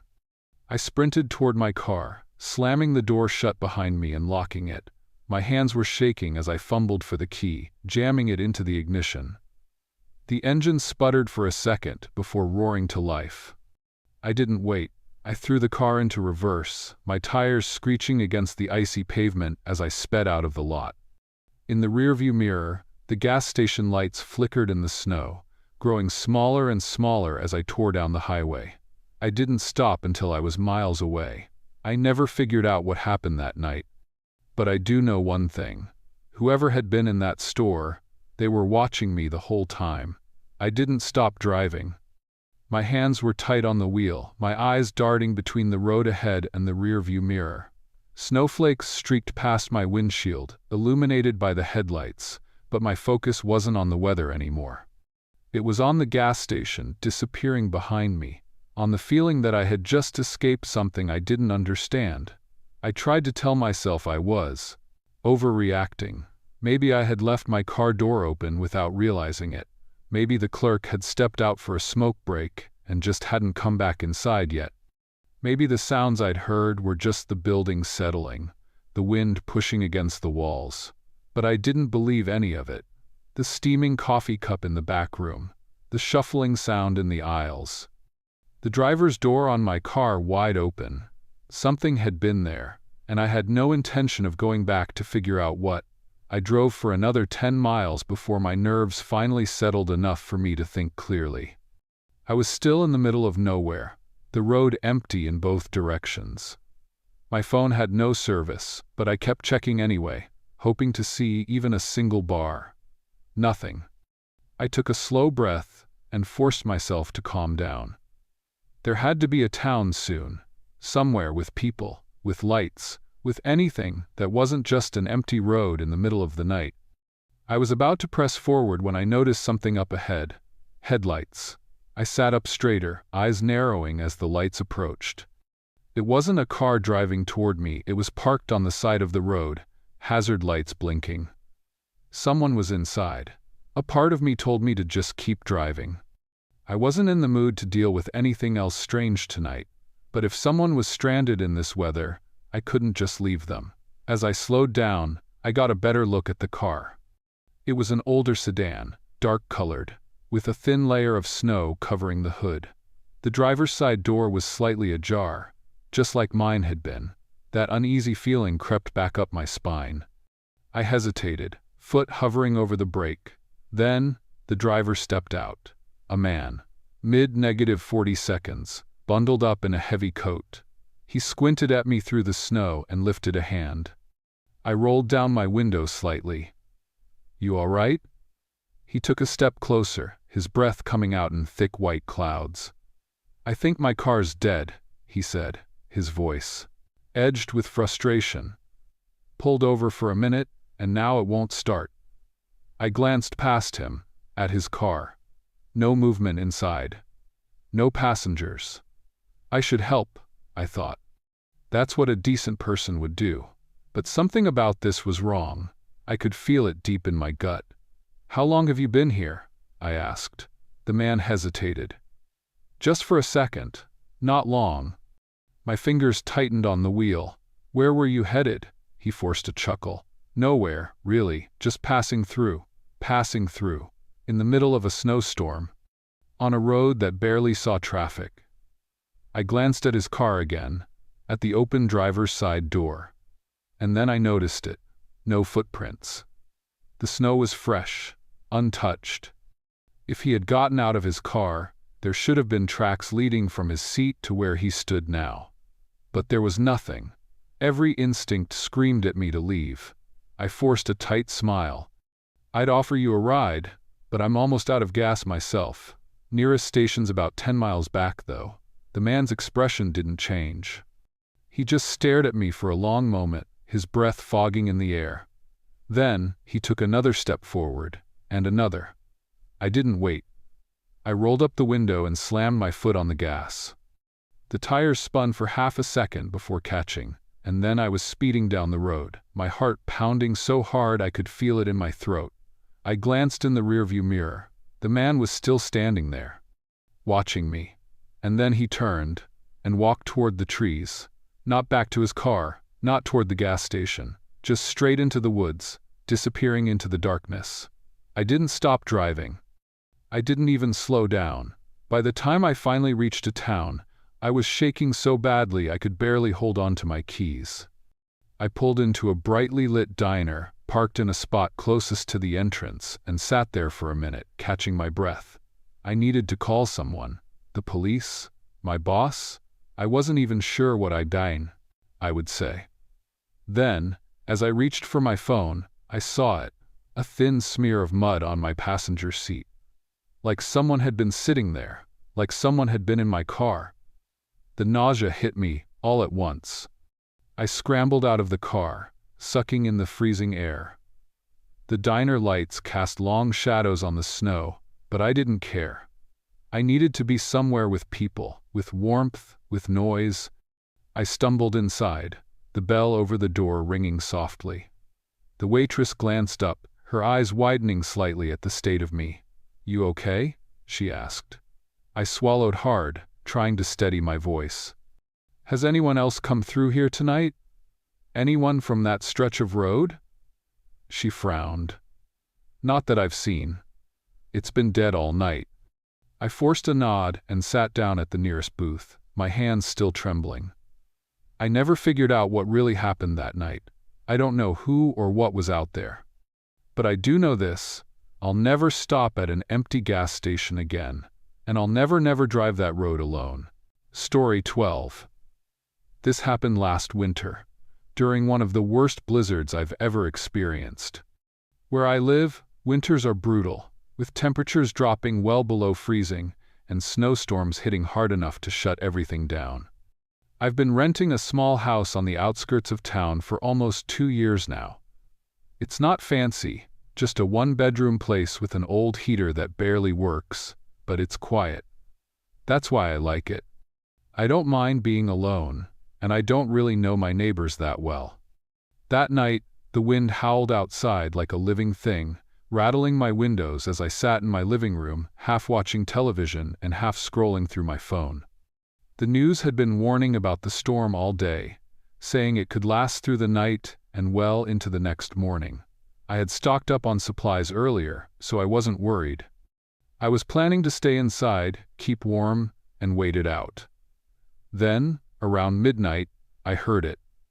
A knock at my front door. I froze. The wind was loud, nearly drowning it out, but I knew what I heard. A solid, deliberate knock. My stomach twisted. No one ever knocked on my door this late. Hell, no one really knocked on my door at all. I hesitated, unsure if I should answer. Maybe it was someone stranded in the storm, someone who needed help. But a part of me, the part that had watched too many true crime stories, told me to ignore it. Then another knock, harder this time. I swallowed and stood up, moving toward the door as quietly as I could. My house was small, and my porch light wasn't working, so I couldn't see who was outside. I hesitated before unlocking it, my hand hovering over the knob. "Who is it?" I called through the door. A pause. Then, a voice shaky, almost breathless. It's Josh. From next door." I exhaled. Josh was my neighbor, a guy in his mid-30s who had moved in a few months before me. We weren't exactly friends, but we'd exchanged nods and short conversations here and there.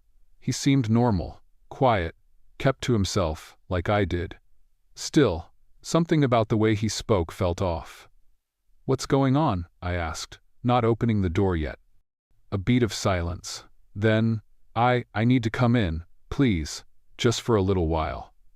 The urgency in his voice made my skin prickle. I glanced out the small peephole, but the storm made it nearly impossible to see. Just a dark shape standing outside, snow whipping around him. I hesitated. If he was in danger, if he was freezing to death out there, I couldn't just leave him. But something in my gut screamed at me not to open that door. "Why?" I asked carefully. Another pause. Then, softer, this time almost pleading, "There's someone out here." My blood ran cold. I gripped the doorknob tighter. "What do you mean?" A gust of wind hit the house hard, making the walls creak. Josh shifted outside, barely visible through the frost-covered glass. His voice was quieter now, like he didn't want to be overheard. "I think someone's following me." A sharp chill ran down my spine that had nothing to do with the storm. I hesitated for only a second before unlocking the door and pulling it open. Josh stumbled inside, shaking from the cold, his face pale, snow clinging to his hair and jacket. I shut the door quickly behind him, locking it again. He stood there for a second, breathing hard, his hands clenched into fists. I took a step back, suddenly uneasy. "What's going on? Who's following you?" Josh shook his head, rubbing his arms.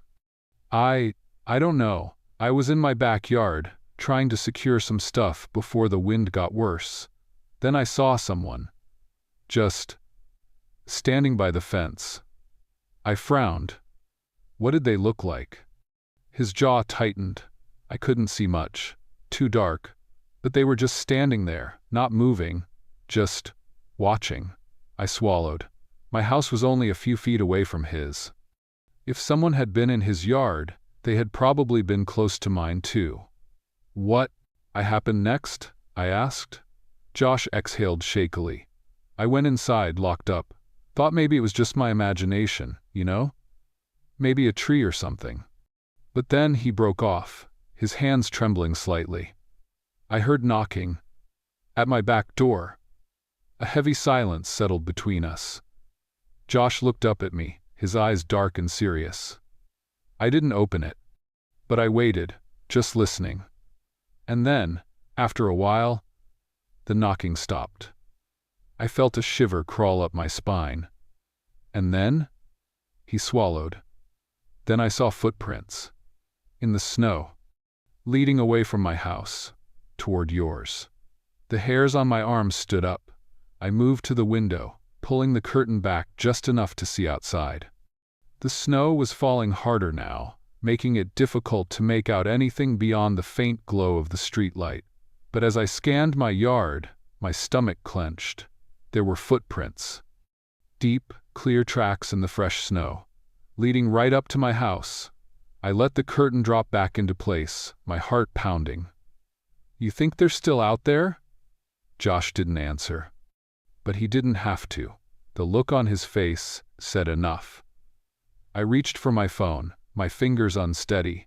"We should call the police." Josh hesitated. "What if it's nothing? They'll just think we're being paranoid." I shook my head. "Then let them think that. I'd rather be paranoid than knock." The sound sent ice through my veins. Slow, deliberate. Right against my front door. Josh's face went pale. I took a step back, gripping my phone tighter. My breathing was shallow, my ears straining for any other sound. The wind howled outside, the house groaning under its force. For a long moment, nothing happened. Then another knock, a little louder this time. Neither of us moved. I glanced at the peephole, but I couldn't bring myself to look through it. I didn't want to see whatever was standing on the other side. I didn't want to know. Josh whispered, barely audible. "What do we do?" I swallowed hard, forcing myself to move. I tightened my grip on the phone and slowly started dialing. The knocking stopped. I froze, my thumb hovering over the call button. Silence. Just the wind, rattling the windows. Josh and I exchanged a look. Then, cautiously, I stepped toward the door, inching forward, heart hammering. I pressed my eye to the peephole. Nothing. Just the empty porch, snow swirling in the wind. But as I was about to step away, something moved. Not on the porch. Behind me. Josh's eyes went wide. And then, before I could turn around, the lights went out. For a split second, everything was pitch black. The only sound was the wind howling outside, shaking the windows so hard I thought the glass might crack. My stomach twisted as I fumbled for my phone, my fingers stiff with adrenaline. Behind me, I heard Josh suck in a sharp breath. I turned toward him, barely able to make out his silhouette in the darkness. Then, a sound, not from the front door, not from outside. From inside the house, a slow, deliberate creak of a floorboard. Josh and I froze. The air between us was thick with something worse than fear and understanding. We were not alone. I didn't think. I just acted. Grabbing Josh's arm, I pulled him toward the hallway, toward my bedroom, where I knew I had a baseball bat under my bed. He didn't ask questions. He just followed, his breath sharp and uneven as we moved as quietly as possible. Another creak, closer this time. We reached the bedroom, and I pushed the door shut, locking it before scrambling toward the bed. My hands fumbled in the darkness until I felt it, the smooth wood of the bat. My pulse was a thunderstorm in my ears. Josh whispered, "You think they're—" A new sound cut him off. Not a creak, not knocking. A slow, deliberate inhale, like someone taking a deep breath, right outside the bedroom door. Josh clamped his hand over his mouth. My grip tightened on the bat. The floor outside groaned under someone's weight. They weren't moving, just standing there, waiting. I forced myself to breathe slowly, quietly. My mind raced. The power outage had been too well timed. Had they cut it? Was that why Josh's house had been the first target? Because it had been closer? I gritted my teeth. We couldn't just sit here. The doorknob twitched. Josh stiffened. I raised the bat, my arms trembling, every muscle in my body coiled tight. The knob twisted again, harder this time. Whoever was on the other side was testing it, checking if it was locked. Then silence. A long silence, the kind that makes your stomach sink. I didn't dare move, neither did Josh. We stood frozen, listening, waiting for footsteps. Slow, faint. Moving away from the door. Josh exhaled so softly it was barely a sound. I forced my grip to relax just slightly, my fingers aching from how hard I'd been holding the bat. We waited. 5 minutes. 10. Nothing. Josh finally whispered, "Think they left?" I didn't answer right away. My ears strained against the wind outside, searching for any hint of movement. The house was dead silent. But I still didn't trust it. I moved toward the window, careful to stay low. The glass was coated with frost, but I wiped it with my sleeve, peering out. My porch was empty. The footprints that had led up to the door were almost completely buried in snow now. The storm was erasing the only proof that someone had ever been here. I exhaled. "I think they're gone," I whispered. Josh let out a shaky breath. What the hell was that? I didn't have an answer. Nothing about this made sense. Who the hell had been out there? And worse, how did they get inside? We stayed put for another 10 minutes, just to be safe. Then, cautiously, I unlocked the door and pushed it open. My entire body was tense, the bat still gripped in my hands as I stepped into the hallway. It was empty. The front door was still locked. The windows were all shut. There was no sign that anyone had been in here at all. Josh hovered behind me. "Are we crazy?" I turned to him. "You heard it too." He didn't argue. We checked the entire house, every closet, every corner. Nothing. But I knew what I had heard. Josh knew too. There had been someone else in the house with us, and now they were gone. By the time we finished checking, the power flickered back on. Just like that. The lights buzzed to life, the heater kicked on, and the fridge hummed. Normal. Almost like nothing had happened at all. But when I checked the back door, my stomach dropped. It was unlocked. I knew I had locked it earlier. I knew. But now, the latch was flipped open. The faint outline of a footprint just barely visible on the threshold before the snow swallowed it. Josh and I stood there, staring at it. He swallowed hard. "I don't think I want to walk home." I nodded. "Yeah. You're staying here tonight." Neither of us slept. We sat in the living room, bat and kitchen knife within reach, waiting for something to happen. But nothing did.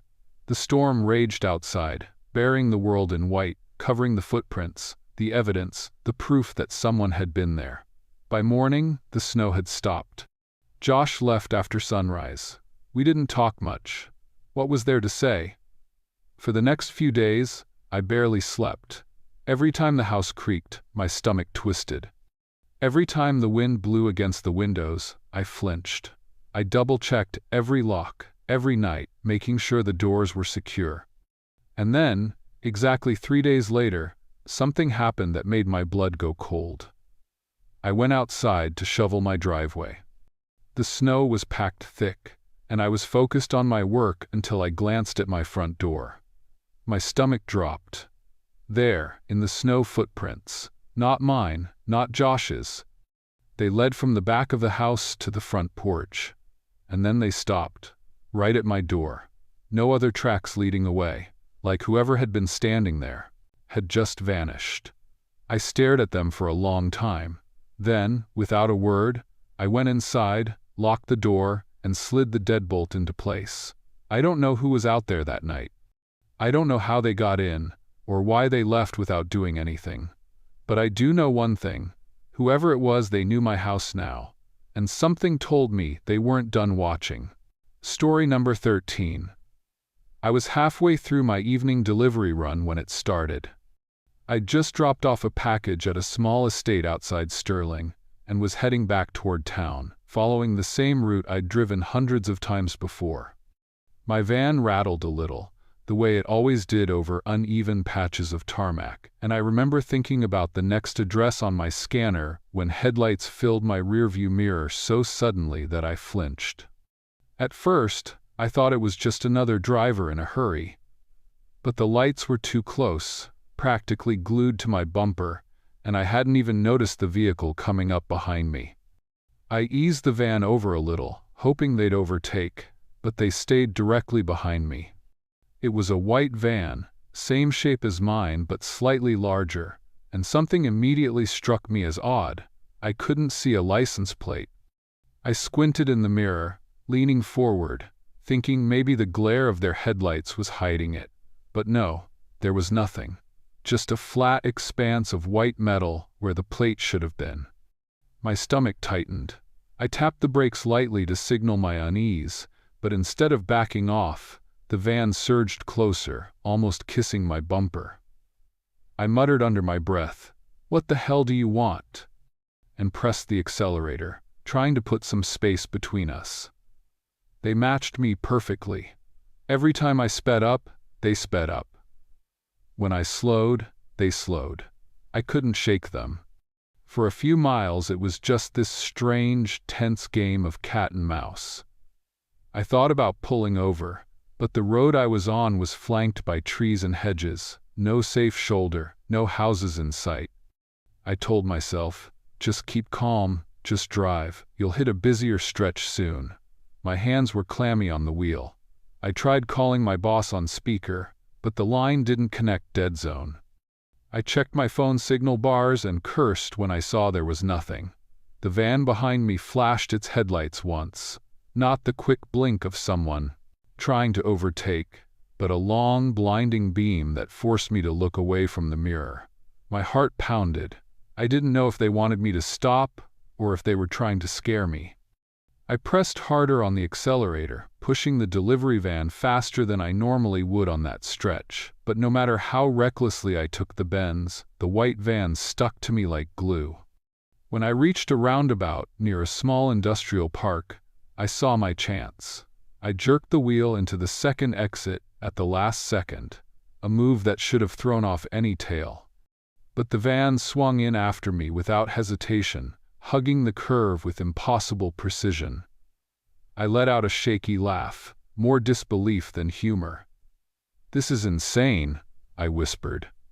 I drove into the industrial park, empty at that hour, except for a few parked lorries. My idea was to circle around and come back out onto the main road, hoping they'd get bored or lost. I pulled into one of the narrow lanes between warehouses, but the moment I did, the white van sped up and swerved so close to my side that I thought they were about to ram me. My mirror folded in with a snap as they brushed past. I yelped, swerving back. Pure adrenaline kicked in. I floored it, cutting through the maze of darkened buildings, my breath coming in gasps.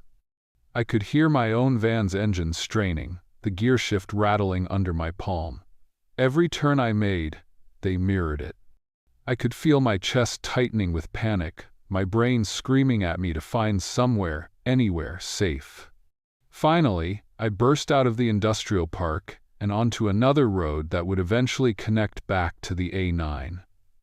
Streetlights appeared, but they offered no comfort. The van was still there, closer than ever. In desperation, I spotted a petrol station up ahead. Relief shot through me. People, cameras, a lit forecourt. I swung hard into it, nearly clipping the curb, and screeched to a halt by the pumps. My whole body trembled as I scrambled to grab my phone again. When I looked up, the white van was gone. Just gone. I blinked, scanning every angle of the road behind me, but there was nothing. I'd expected to see them cruising past or idling across the street, but the road was completely empty. I jumped out of my van, my knees weak, looking around like a maniac. The cashier inside the shop was staring at me, probably wondering why I looked so rattled. I forced myself to go inside, still shaking, and told the cashier what had happened. He looked skeptical at first, then pointed out the forecourt's CCTV cameras. "If someone was chasing you, it'll be on here," he said, nodding at the monitors behind him. I clung to that, thinking, yes, proof, I'm not losing my mind. The police arrived about 20 minutes later. By then, I'd calmed down just enough to give them a detailed account where it started, how long it lasted, the missing license plate, everything. They took notes and asked to see the footage. We all crowded around the monitor as the cashier replayed it. My stomach dropped the moment I realized what I was seeing. There I was, my delivery van pulling in, screeching like a bat out of hell. But behind me? Nothing. No white van. The road in the footage showed only my vehicle, alone. I pointed frantically at the screen. No, no, you don't understand. It was right there, right on my tail. The officers exchanged glances. One asked if I'd been drinking, another if I was overtired. I wanted to scream. I insisted on checking other cameras, ones along the A9, the roundabout, the industrial park. Later, the police confirmed to me that nothing appeared, just my van. My vehicle recorded everywhere I said I'd been, but no trace of the one chasing me. For weeks afterward, I kept replaying it in my head. The blinding headlights, the missing plate, the way it matched every movement like it knew me. I questioned my sanity, asked myself if I'd hallucinated from stress.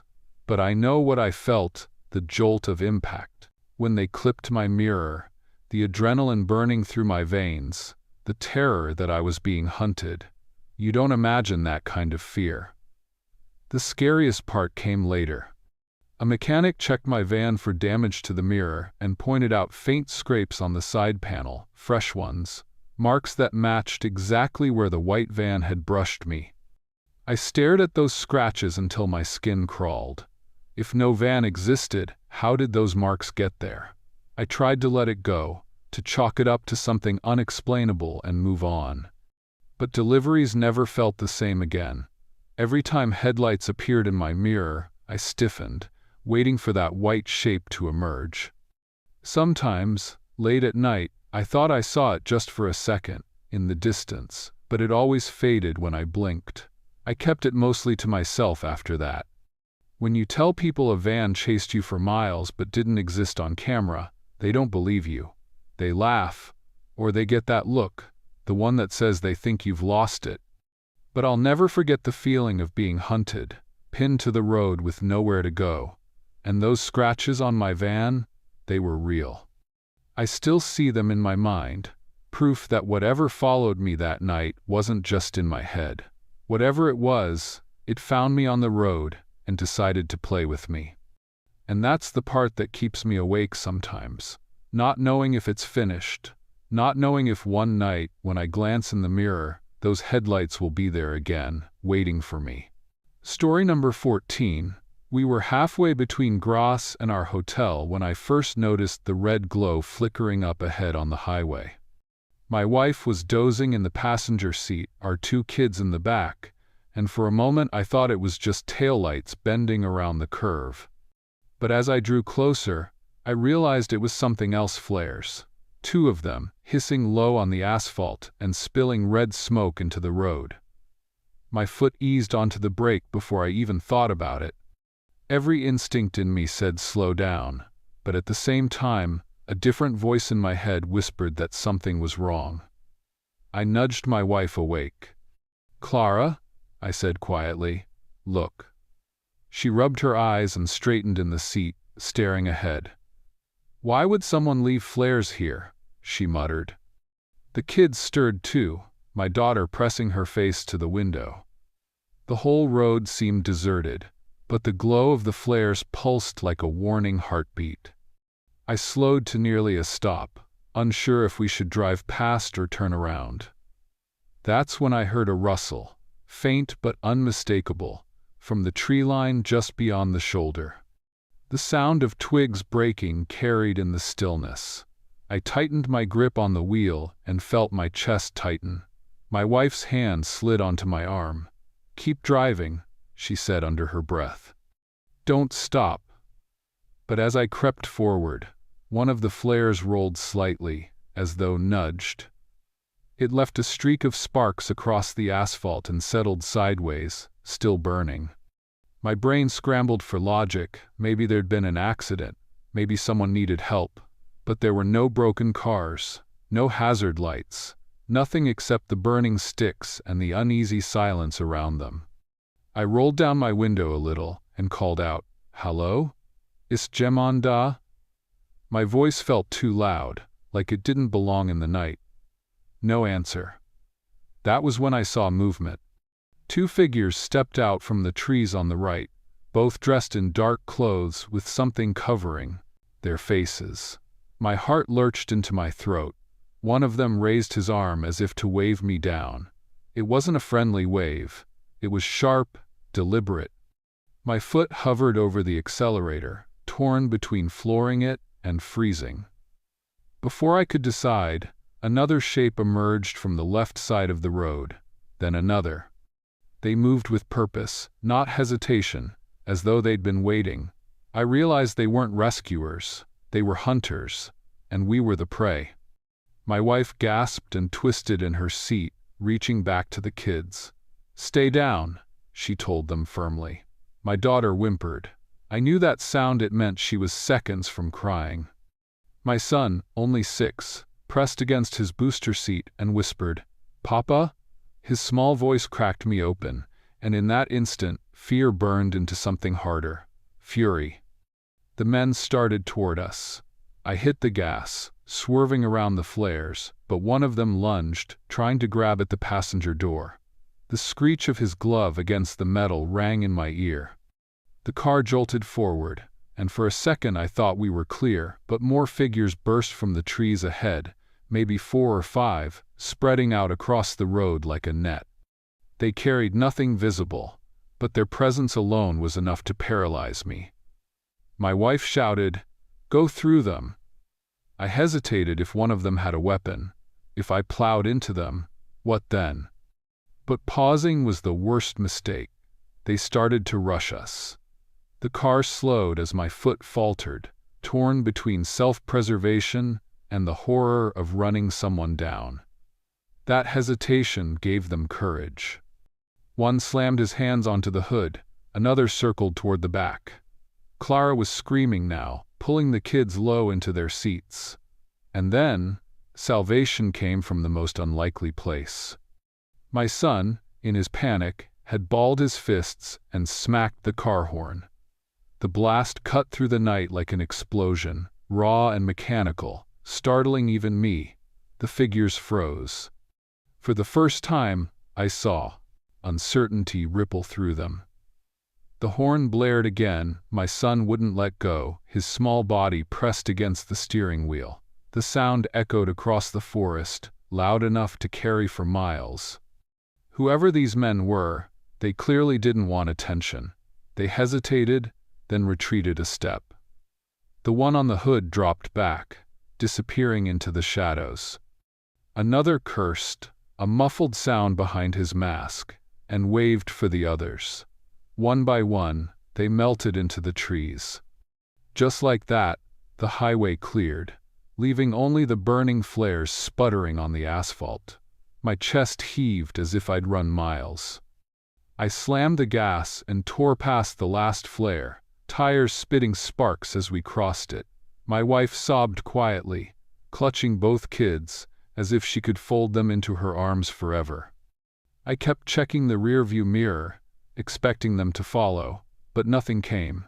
The road stretched empty and endless behind us. I didn't slow down for 15 kilometers. Not until the lights of a service station came into view. My hands shook as I pulled in. The car idled while we sat there in stunned silence. My son finally let go of the horn and looked at me, wide-eyed. "Did I do good, Papa?" My throat closed. I reached back and squeezed his small hand. "You saved us," I whispered. And it was true. If not for that horn, if not for his panic-driven courage, I don't know what would have happened. We went inside the station and called the police. I tried to explain in German, stumbling over words, but they understood enough. 2 officers arrived an hour later, took our statements, and drove back with me to the site. By then, of course, the flares were burned out. The road looked ordinary, as though nothing had happened. But when they searched the roadside, they found fresh footprints leading into the forest, more than 6 sets, scattered and overlapping. The officers exchanged a look, but said little. "This is not the first time," one finally admitted. "There have been incidents." He didn't elaborate, only warned us not to stop for anything unusual on the highways. "If you see flares again, you drive. Always drive." I nodded, though my stomach churned at the thought of how close we'd come to being a headline. That night, at the hotel, none of us slept well. My daughter clung to her mother, trembling even in her dreams. My son woke twice, asking if the men would find us. I lay awake, replaying every second, every choice I'd made. The guilt pressed down like weight. Why had I slowed at all? Why hadn't I trusted my instinct sooner? But alongside the guilt, there was gratitude. Gratitude for a 6-year-old boy who thought to make noise when the adults froze. Gratitude for the chance to hold my family, still alive, in the safety of that room. The next morning, we cut our holiday short and drove home in daylight. Every time I saw a flash of color on the road, my pulse jumped. Every parked car, every roadside worker looked suspicious. It would be months before I could drive at night without feeling my heart pound. And even now, years later, I avoid that stretch near Graz. The memory is too sharp. What haunts me most isn't the danger itself, but the clarity of their plan. They had flares, timing, positions on both sides. It wasn't random. They were organized, prepared, waiting for a family like mine to come along. We were one horn blast away from being dragged into the forest, and I know in my bones we would never have walked out. So when I tell you this story, it isn't just to share a nightmare. It's a warning. If you're ever driving and see something that feels wrong, trust yourself. Don't stop for flares in the middle of nowhere. Don't assume help is what it looks like. I made that mistake once, and it's only because of my son's terrified little hands on the horn that I'm here to tell you about it. I'll never ignore that instinct again, and I hope you won't either. Story number 15. I'm still trying to understand why I didn't just leave that night when I had the chance. But I stayed, and I think I've been haunted ever since. Let me start from the beginning. It was a few years ago, back in 1984, when I decided I needed a break. My life was a mess. Work had me tied up in knots, my relationships were all over the place, and I just felt like I was suffocating in the city. So, I did what any reasonable person would do. I rented a cabin in the middle of nowhere, Cedar Creek, Tennessee. A place so quiet and remote, I thought it would be the perfect escape. When I got there, the cabin was everything I wanted. Small, isolated, surrounded by trees. The kind of place you read about in those old travel magazines, where you're supposed to reconnect with nature. It was perfect. It was the dead of winter, so I figured I'd just stay for the weekend, maybe get a little solitude, recharge. I didn't think much of it, really. I had a book, a few drinks, and the silence that seemed to stretch for miles. The first few hours were exactly what I hoped for. I made a fire, cracked open a beer, and settled in. The cabin was old, but not in a bad way. More like it had seen a lot of life, you know? It had character. The kind of place where you half expect to find a ghostly portrait of someone's grandmother hanging on the wall. I did find a few old photographs scattered around, and one of them caught my eye, a picture of a family. A mother, father, and 2 young kids, standing in front of the cabin. Nothing weird about it, just an old family photo. But there was a strange aura about it. The parents looked almost too happy. Like they knew something I didn't. I didn't think much of it though. I figured I was just overthinking. The night came quickly, and the woods around me became pitch black. I was feeling pretty good, relaxed, content with my decision to take some time off. I had some dinner, watched the flames flicker in the deschute fireplace, and eventually went to bed. That's when the first strange thing happened. I woke up in the middle of the night, hearing a faint noise. A soft crackling, almost like the sound of fire, but not quite. I tried to ignore it at first, thinking it was just the house settling, but it got louder, closer. I opened my eyes, and for a moment, everything was dark. Too dark. The moonlight outside wasn't reaching through the windows as it should have, and I felt something shift in the air, like the atmosphere had thickened, become heavier. I heard something faintly tapping against the window, like a twig hitting the glass. My heart was pounding as I swung my legs out of bed and grabbed my flashlight. I'm not the paranoid type, but that night, there was something off. I checked the window. Nothing. The wind had picked up outside, and I figured that was what caused the tapping sound. But something inside me told me it wasn't just the wind. I turned to go back to bed when I noticed something else. There, in the corner of the room, was an old lantern. I hadn't noticed it when I first arrived. It sat on a small wooden table near the fireplace, and it looked like it had been there for years, dusty, unused. Except, now, it was glowing. The soft glow of a flame flickering inside it. I felt my chest tighten. It wasn't like any lamp I'd ever seen. It wasn't plugged in. There was no oil, no obvious source for the flame. And yet, there it was.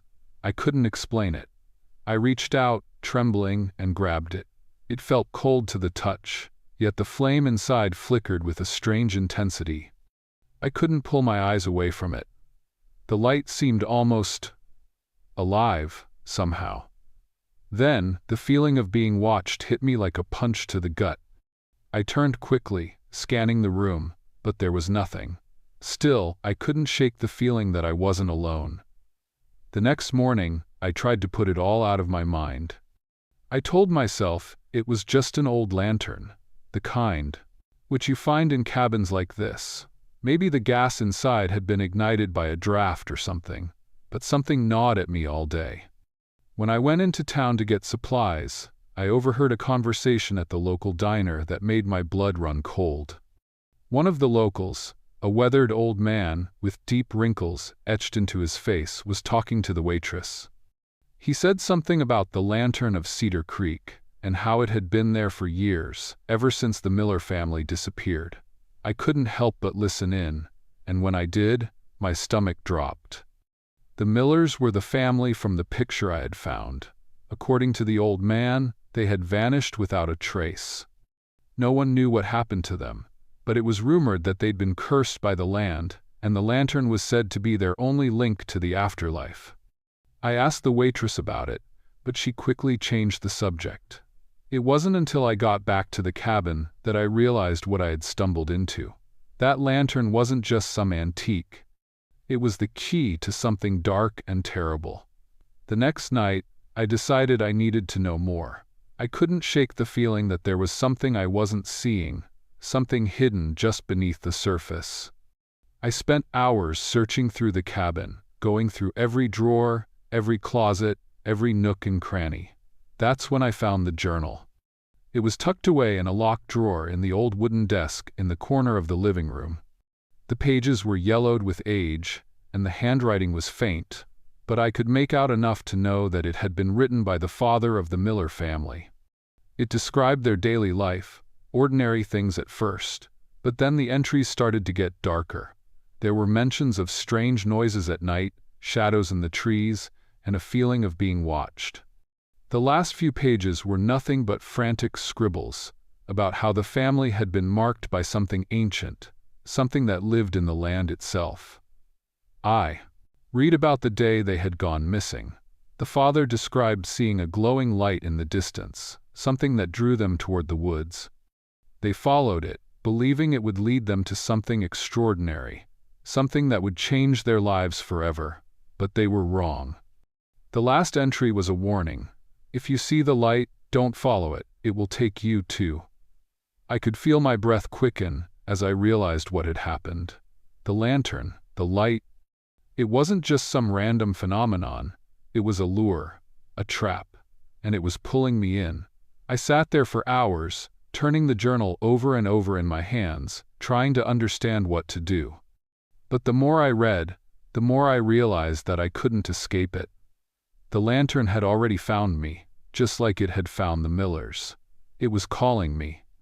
I don't know how long I sat there in the dark, but at some point, I heard the sounds again, the tapping on the window.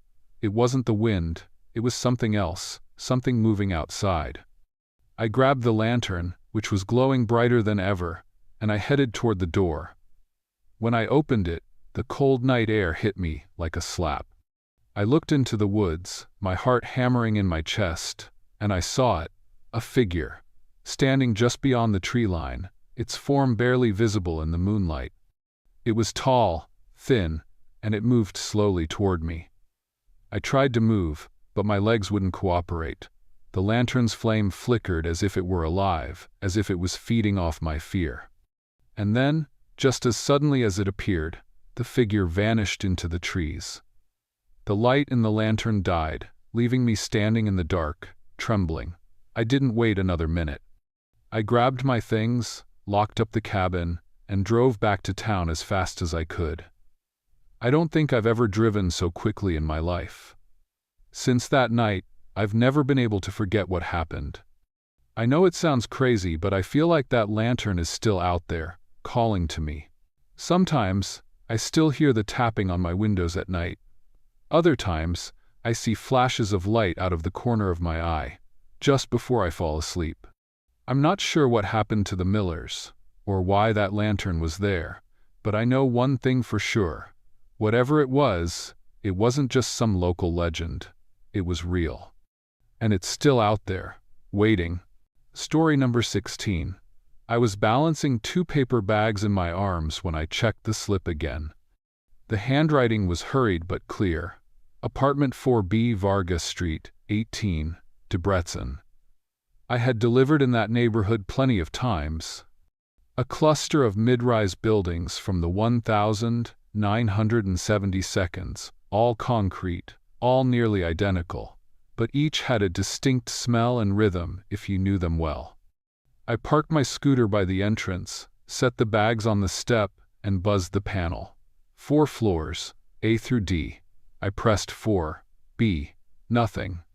I tried again, longer this time, and when no one answered, I assumed the intercom was broken. That happened more often than you'd think. So I carried the bags inside after a tenant let me slip in through the door, nodding politely as though I belonged there. The staircase smelled of old paint and cigarette smoke. I walked up slowly, adjusting the bags against my hip. 1st floor, 2nd, 3rd. At the 4th landing, I looked at the brass plaques next to each door. 4 amperes, 4C, 4D. No, 4B. I blinked and looked again. The walls were chipped, but the numbers were clear. There was simply no 4B. I laughed under my breath, more irritated than anything. Figures, I muttered. Maybe it was a typo. Maybe they meant 3B or 2B. I set the bags down and went back downstairs, where the caretaker was sweeping in front of the mailboxes. He was a thin man with a bent spine, dressed in a brown cardigan that looked older than the building. His broom bristles dragged slowly, deliberately, like he wasn't in any hurry. "Excuse me," I said in Hungarian. "Is there a 4B in this building? I have an order." He stopped sweeping but didn't look at me right away. His eyes stayed fixed on the broom, and then, without lifting his head, he said, "There is no B on the 4th floor." I showed him the slip. "It says 4B, Varga 18. His jaw twitched. Finally, he met my gaze, and his eyes were pale blue, almost washed out. "You must have the wrong address. No 4B here. There never was." That answer annoyed me. I'd been delivering groceries for years, and I knew mistakes happened, but the tone in his voice carried something sharp, something final, like he wanted me gone. I asked, "Then maybe another building? Is there another Varga 18 nearby?" He shook his head once, then bent back over his broom and started sweeping again. His silence told me the conversation was finished. I carried the bags back to my scooter, planning to call the customer. But my phone showed unknown number for the order, and there was no callback option. Sometimes people used prepaid numbers or anonymous apps, but it meant I had no way of reaching them. I checked my route slip again. Paid in full, delivery confirmed, just bring to the address. Which meant if I returned without completing it, it would go on my record. I stared at the building, then decided to double-check. Maybe there was a hidden door, maybe a mistake in labeling. I wasn't about to be scolded by my supervisor over some stubborn caretaker, so I went back in, carrying just one bag this time. The stairwell echoed faintly with every step. On the 4th floor, I ran my hand along the wall where a door should have been between 4 amperes and 4C. The plaster was smooth, painted over like nothing had ever been there. But the numbers skipped too obviously to be natural. Then I noticed something odd. The floor tiles in front of that wall had a faint groove, like many feet had worn a path over the years. It was subtle, but it was there. I crouched, touched the groove with my fingertips, and felt that it curved slightly toward the blank wall. I knocked on the plaster, half joking with myself. The hollow echo answered back, and the hairs on my neck rose. "Hello?" I whispered, then laughed nervously. What was I doing? Talking to walls. I straightened and told myself to drop the groceries with the caretaker and leave. But as I bent to pick up the bag, I heard a muffled thud from behind the wall. Not pipes, not settling, a heavy sound, like someone had dropped something on the floor inside. I froze. My heart thumped in my chest, loud in my ears. I pressed my ear to the plaster, and for a moment there was nothing.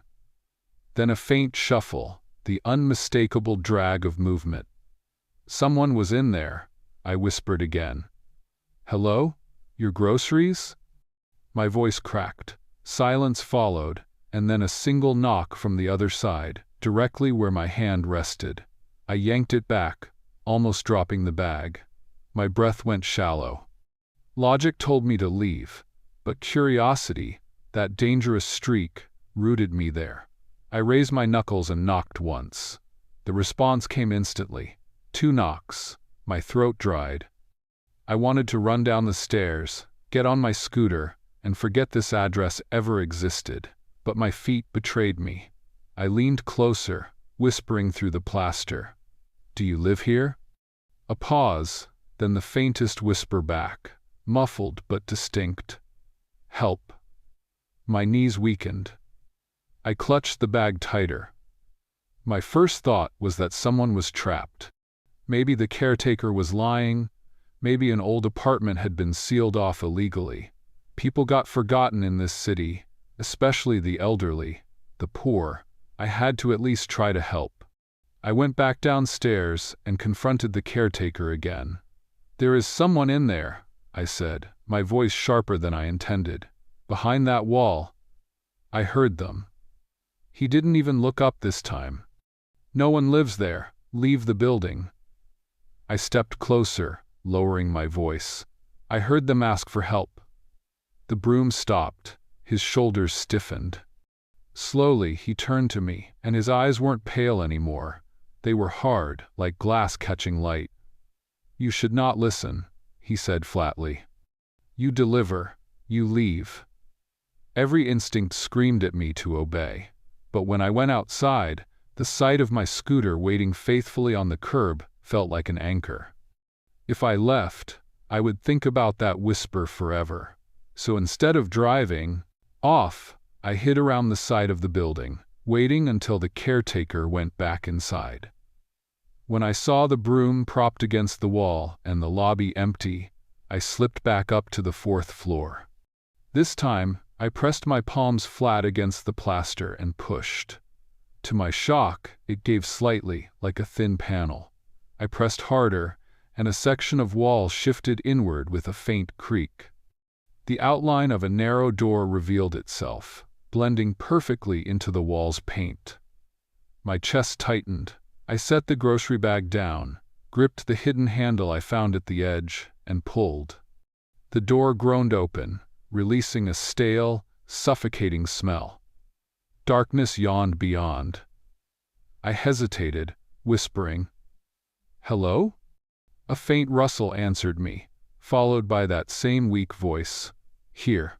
I stepped inside. The air was damp and metallic, and the floor sagged under my weight. I pulled out my phone for light, the beam cutting through dust and cobwebs. The space was a long corridor, narrower than any hallway should be. At the far end, I saw a figure slumped against the wall. I approached slowly, phone trembling in my hand. It was a woman, middle-aged, hair matted, clothes soiled. Her wrists were bound loosely with rope, as if whoever tied them hadn't cared to tighten the knots. She squinted against my light and whispered again, "Help me." I knelt beside her, heart racing. "Who did this to you?" Her lips trembled. "Caretaker keeps us here." "Us?" I asked. My voice cracked. She tilted her head, and only then did I notice the other shapes in the shadows. 3 more figures, silent, unmoving. My breath caught as I realized 2 were slumped lifelessly, their skin gray, their eyes vacant. The third stirred faintly but didn't speak. Panic surged in me. "I'm calling the police," I said, fumbling with my phone. Before I could dial, a sound echoed behind me, the creak of the hidden door shutting. My beam swung wildly, catching the caretaker's silhouette in the gaudy entrance. His cardigan hung loosely, his broom replaced by something heavier in his hand, a length of rusted pipe. "You shouldn't have come in," he said quietly, stepping inside. I stumbled back, clutching my phone like a weapon. "They're people. They need help." He didn't flinch. "They are forgotten, and so will you be." I don't remember making the decision to run. My body just acted. I darted past him, shoving against his arm with every ounce of strength. The pipe clattered against the wall, and he cursed. My shoulder screamed with pain, but I forced myself through the narrow gap, tearing my shirt on the edge of the panel. I bolted down the stairs, my breath ragged, every step a thunderclap in my skull. I burst into the street, lungs burning, and nearly collapsed beside my scooter. Hands shaking, I dialed the emergency number. My words tumbled out. "Apartment 4B, hidden door, people trapped." The dispatcher asked me to repeat, "Calm down, give the address." I did, over and over. The police arrived within minutes, sirens piercing the night. They forced the caretaker out, his face calm, resigned, as though he'd been expecting this for years. Inside, they found the hidden chamber. 3 survivors, barely clinging to life. 2 bodies, long dead, and the groceries I'd brought, still sitting untouched in the hall. Later, at the station, they told me he'd been the caretaker for decades. No one questioned his authority. People went missing, but in a city like Debrecen, with its comings and goings, few connected the dots. He had sealed off that apartment after a renovation in the 80s, using it as a place to keep those he deemed unwanted. When I finally went home, hours later, I stared at my scooter and realized I'd nearly joined the forgotten. If not for the whisper, if not for my stubbornness, no one would have known. Sometimes, even now, I wonder why they ordered those groceries. Was it a desperate attempt to be noticed? A message slipped past the caretaker? I'll never know. But I can still hear that faint knock, answering mine. And I'll never again look at an address without wondering what's hidden behind its walls. Story number 17. I remember the sound of the heavy door clicking shut behind me more vividly than anything else. It was a dull, final sound, the kind you don't notice until you realize you're alone and the silence presses against you. I had been sent into the library's basement to fetch a set of archival boxes for a history project, and I wasn't the kind of kid to argue with a librarian. I was 12, polite to a fault, eager to impress, and honestly fascinated by the idea that I might hold in my hands records written more than a century ago. At that age, I felt like anything old carried secrets, and secrets drew me in like nothing else. The basement itself wasn't much more than a storage level, but I remember how the air shifted as soon as I stepped inside. It wasn't dusty like I expected. It was damp, faintly metallic, almost like the tang of coins pressed against your tongue. Shelves loomed in orderly rows, tall and overfilled, and I could hear the faint drip of something in the distance. I wasn't scared then, just unsettled in the way you get when you're somewhere you're not used to being, like walking into a stranger's house for the first time. I set my school bag against the wall and started looking through the shelves, humming to myself just to keep the silence from overwhelming me. I didn't find the boxes right away. Instead, I kept noticing small details that pulled my attention. One shelf had ledgers stacked so neatly it was almost obsessive, while another sagged under the weight of bound newspapers tied with twine. I traced my finger across a spine and felt how cold the leather was, as if it hadn't been touched in decades. It was while I was distracted by these little things that I realized the door hadn't just shut, it had locked. I tugged at the handle absent-mindedly, then with more force, until the reality set in. The knob wouldn't budge. That was the first moment of unease, the kind that prickles along the back of your neck. I told myself it was fine. Someone upstairs had closed it without thinking, and I'd just need to wait. I was 12, not stupid, but patient enough to believe adults didn't make mistakes they couldn't fix. So I went back to searching, trying to focus on the purpose that had brought me there in the first place. But soon, the waiting started to drag, and the silence began to weigh heavier. I pressed my ear to the door, straining for footsteps, voices, anything, nothing. Just the faint drip somewhere in the dark corners of the basement, a rhythm that made my stomach twist the longer I listened to it. When I finally called out softly at first, then louder, there was no answer. My voice echoed against the stone walls, coming back at me thinner, weaker, like even the basement itself didn't want to hear me. That was when I started pacing, tracing the perimeter of the room, running my hands along the shelves as if they might hold some hidden latch or opening. My fingers brushed across uneven wood, splinters, the waxy texture of old paper. Then I froze. There was a sound that didn't belong. Not the dripping, not my breathing, but something softer. A shuffle, like a shoe sliding over stone. I whispered, "Hello?" Even though my throat had gone dry. No reply. The shelves in the far corner seemed to crowd closer together than the rest, and I had the sudden impression someone was standing just beyond them, still and watchful. I stepped closer, despite every instinct begging me not to. The smell shifted as I approached, less metallic, more like earth freshly turned. I reached the end of the row, turned quickly, expecting what, I don't know. But the aisle was empty. The silence returned, thicker now, and I could hear my pulse in my ears. I backed away, telling myself I was imagining it, nerves playing tricks on me. That was when I noticed something odd on the ground near the wall. A child's notebook, the kind sold in corner shops, with a worn, cardboard cover.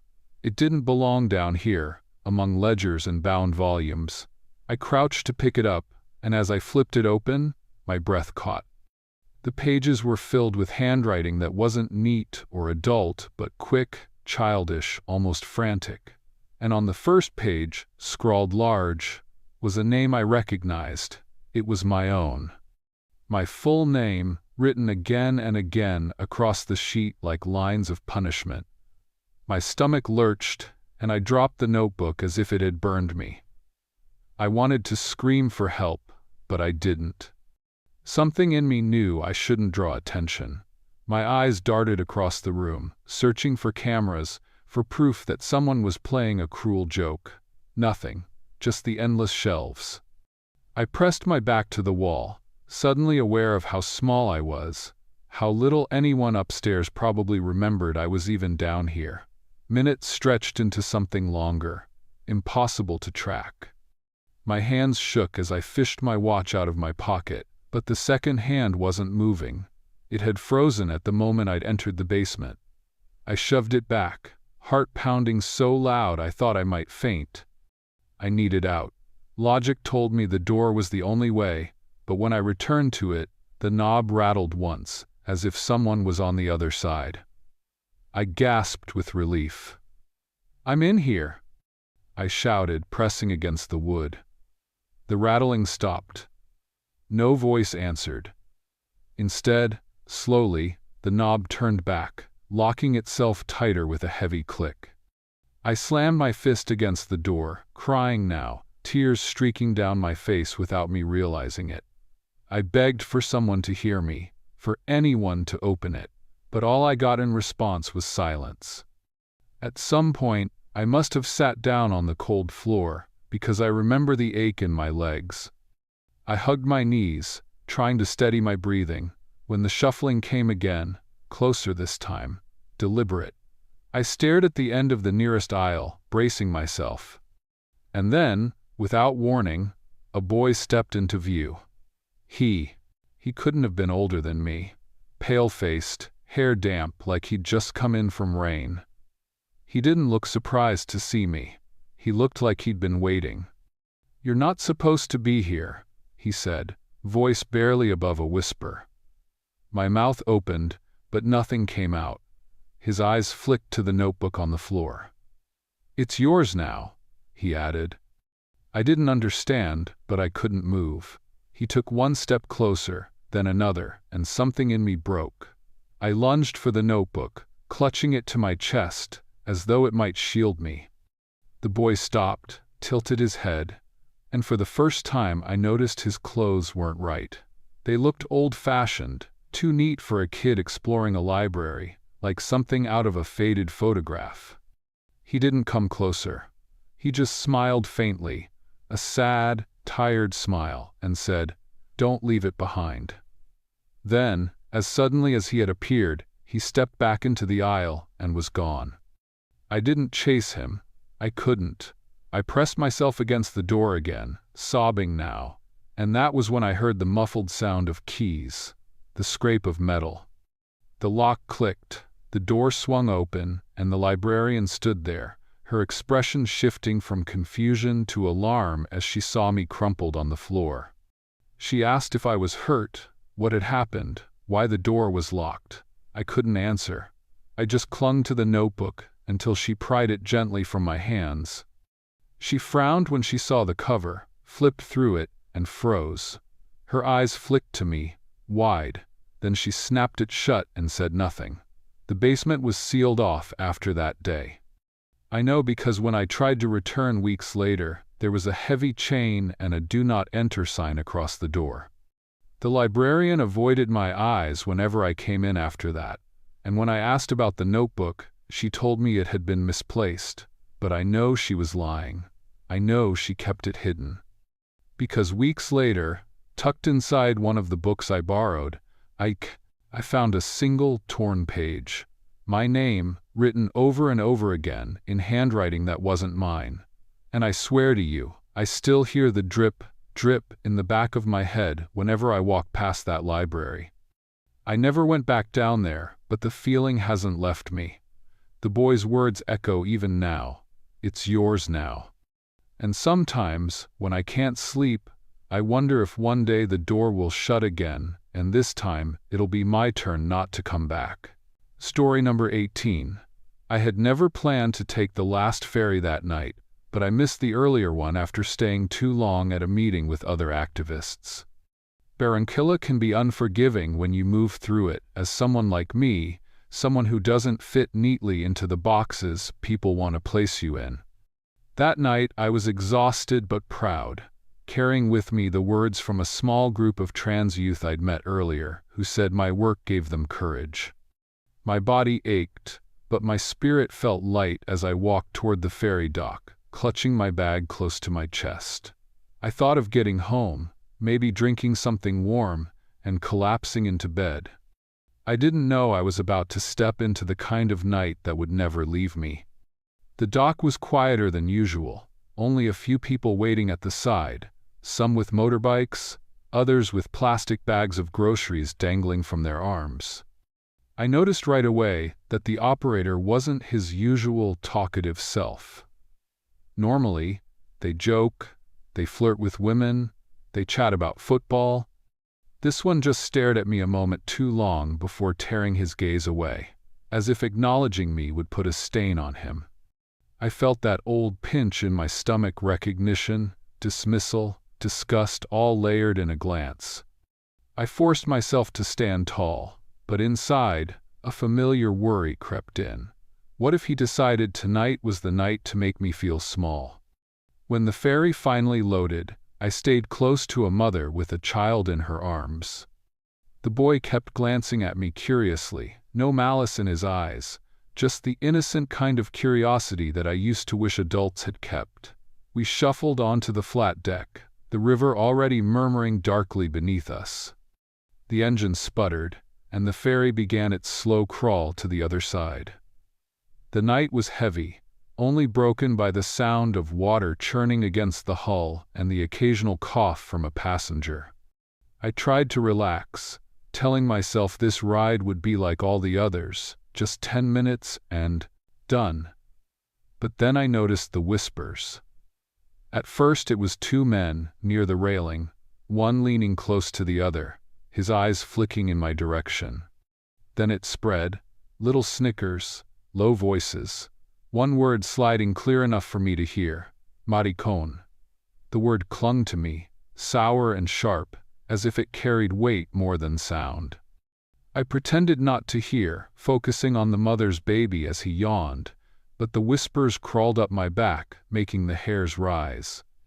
I'd learned long ago that words were often precursors, the first stones thrown before the real assault. My fingers tightened around my bag's strap. The ferry rocked slightly, and one of the men moved closer. He pretended to look out over the river, but I felt his presence beside me, like heat on my skin. "Que hace esta aquí tan tarde?" he muttered, not bothering to lower his voice enough. His friend chuckled. I shifted a step away, but there was nowhere far enough to go on that small deck. The operator glanced over his shoulder once, caught my eye, then looked back at the water, his indifference louder than any insult. That's when the fear turned real, not just anticipation. I realized if anything happened here, no one would save me. The mother caught my eye briefly, and in her expression I saw pity, but also fear. Fear of being associated with me, fear of being the next target. She looked away quickly, bouncing her baby, pretending not to hear. The men closed in a little more, one whispering something too low for me to catch, the other laughing under his breath. My mind screamed at me to stay calm, to not give them the satisfaction of seeing fear, but my hands were shaking inside my sleeves. The ferry felt unbearably slow, as if we were crawling across an endless stretch of river, every second lengthening into an eternity. Then it happened so sudden, so raw, I barely had time to process it. A hand shoved against my shoulder, hard enough to make me stumble against the railing. The metal bit into my ribs, and the sound I let out was involuntary, half gasp, half cry. The men laughed, the sound ringing across the deck like a bell. "Careful," one said mockingly. My legs wobbled as I tried to steady myself, pressing my back against the cold railing to keep distance.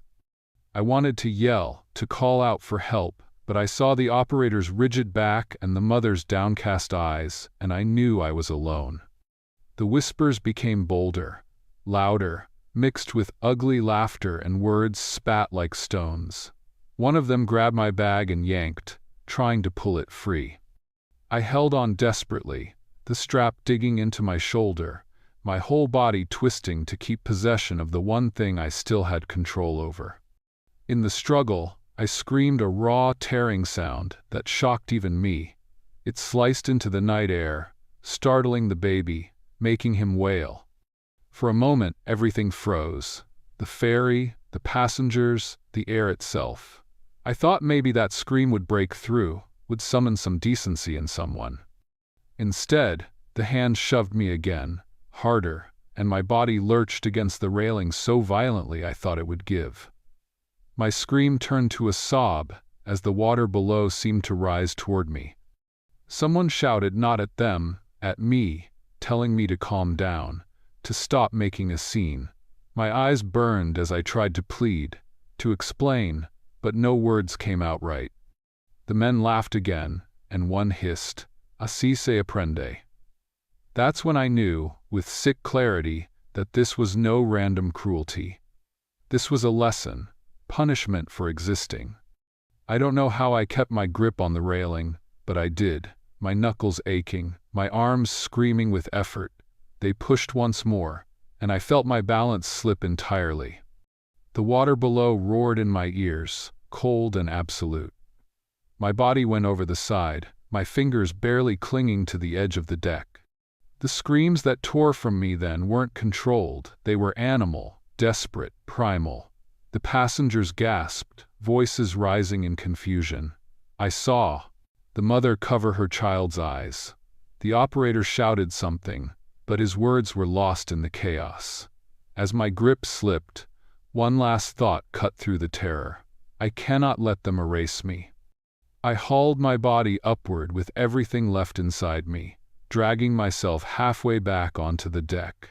My nails tore against the metal, my knees scraping. For a moment, I thought I'd done it, that survival had chosen me.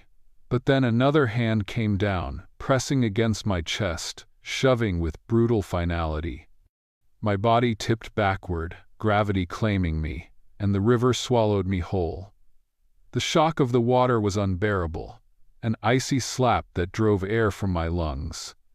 Darkness wrapped around me as I flailed, the ferry's lights blurring above. I kicked, clawed, forced myself upward, and broke the surface with a gasp so sharp it cut my throat. The ferry loomed ahead, moving away, my cries chasing after it. "Help me!" I screamed, choking on river water, coughing until my chest burned. For a moment, I thought I saw faces looking back, silhouettes frozen at the railing. Then the engine roared louder, and the ferry pulled farther, as if fleeing from me. I fought the current, my arms weak, my clothes dragging me down. Every movement burned, but the will to live was louder than the river's pull. I thought of the youth, who said I gave them hope, of the promise I had made to myself never to vanish silently. I kept thrashing, even when my muscles screamed, even when my vision blurred. Somewhere along the way, my hand brushed against something, a floating log, swollen and heavy. I clung to it, wrapping my arms around it like salvation. The river carried me, merciless, but it carried me alive.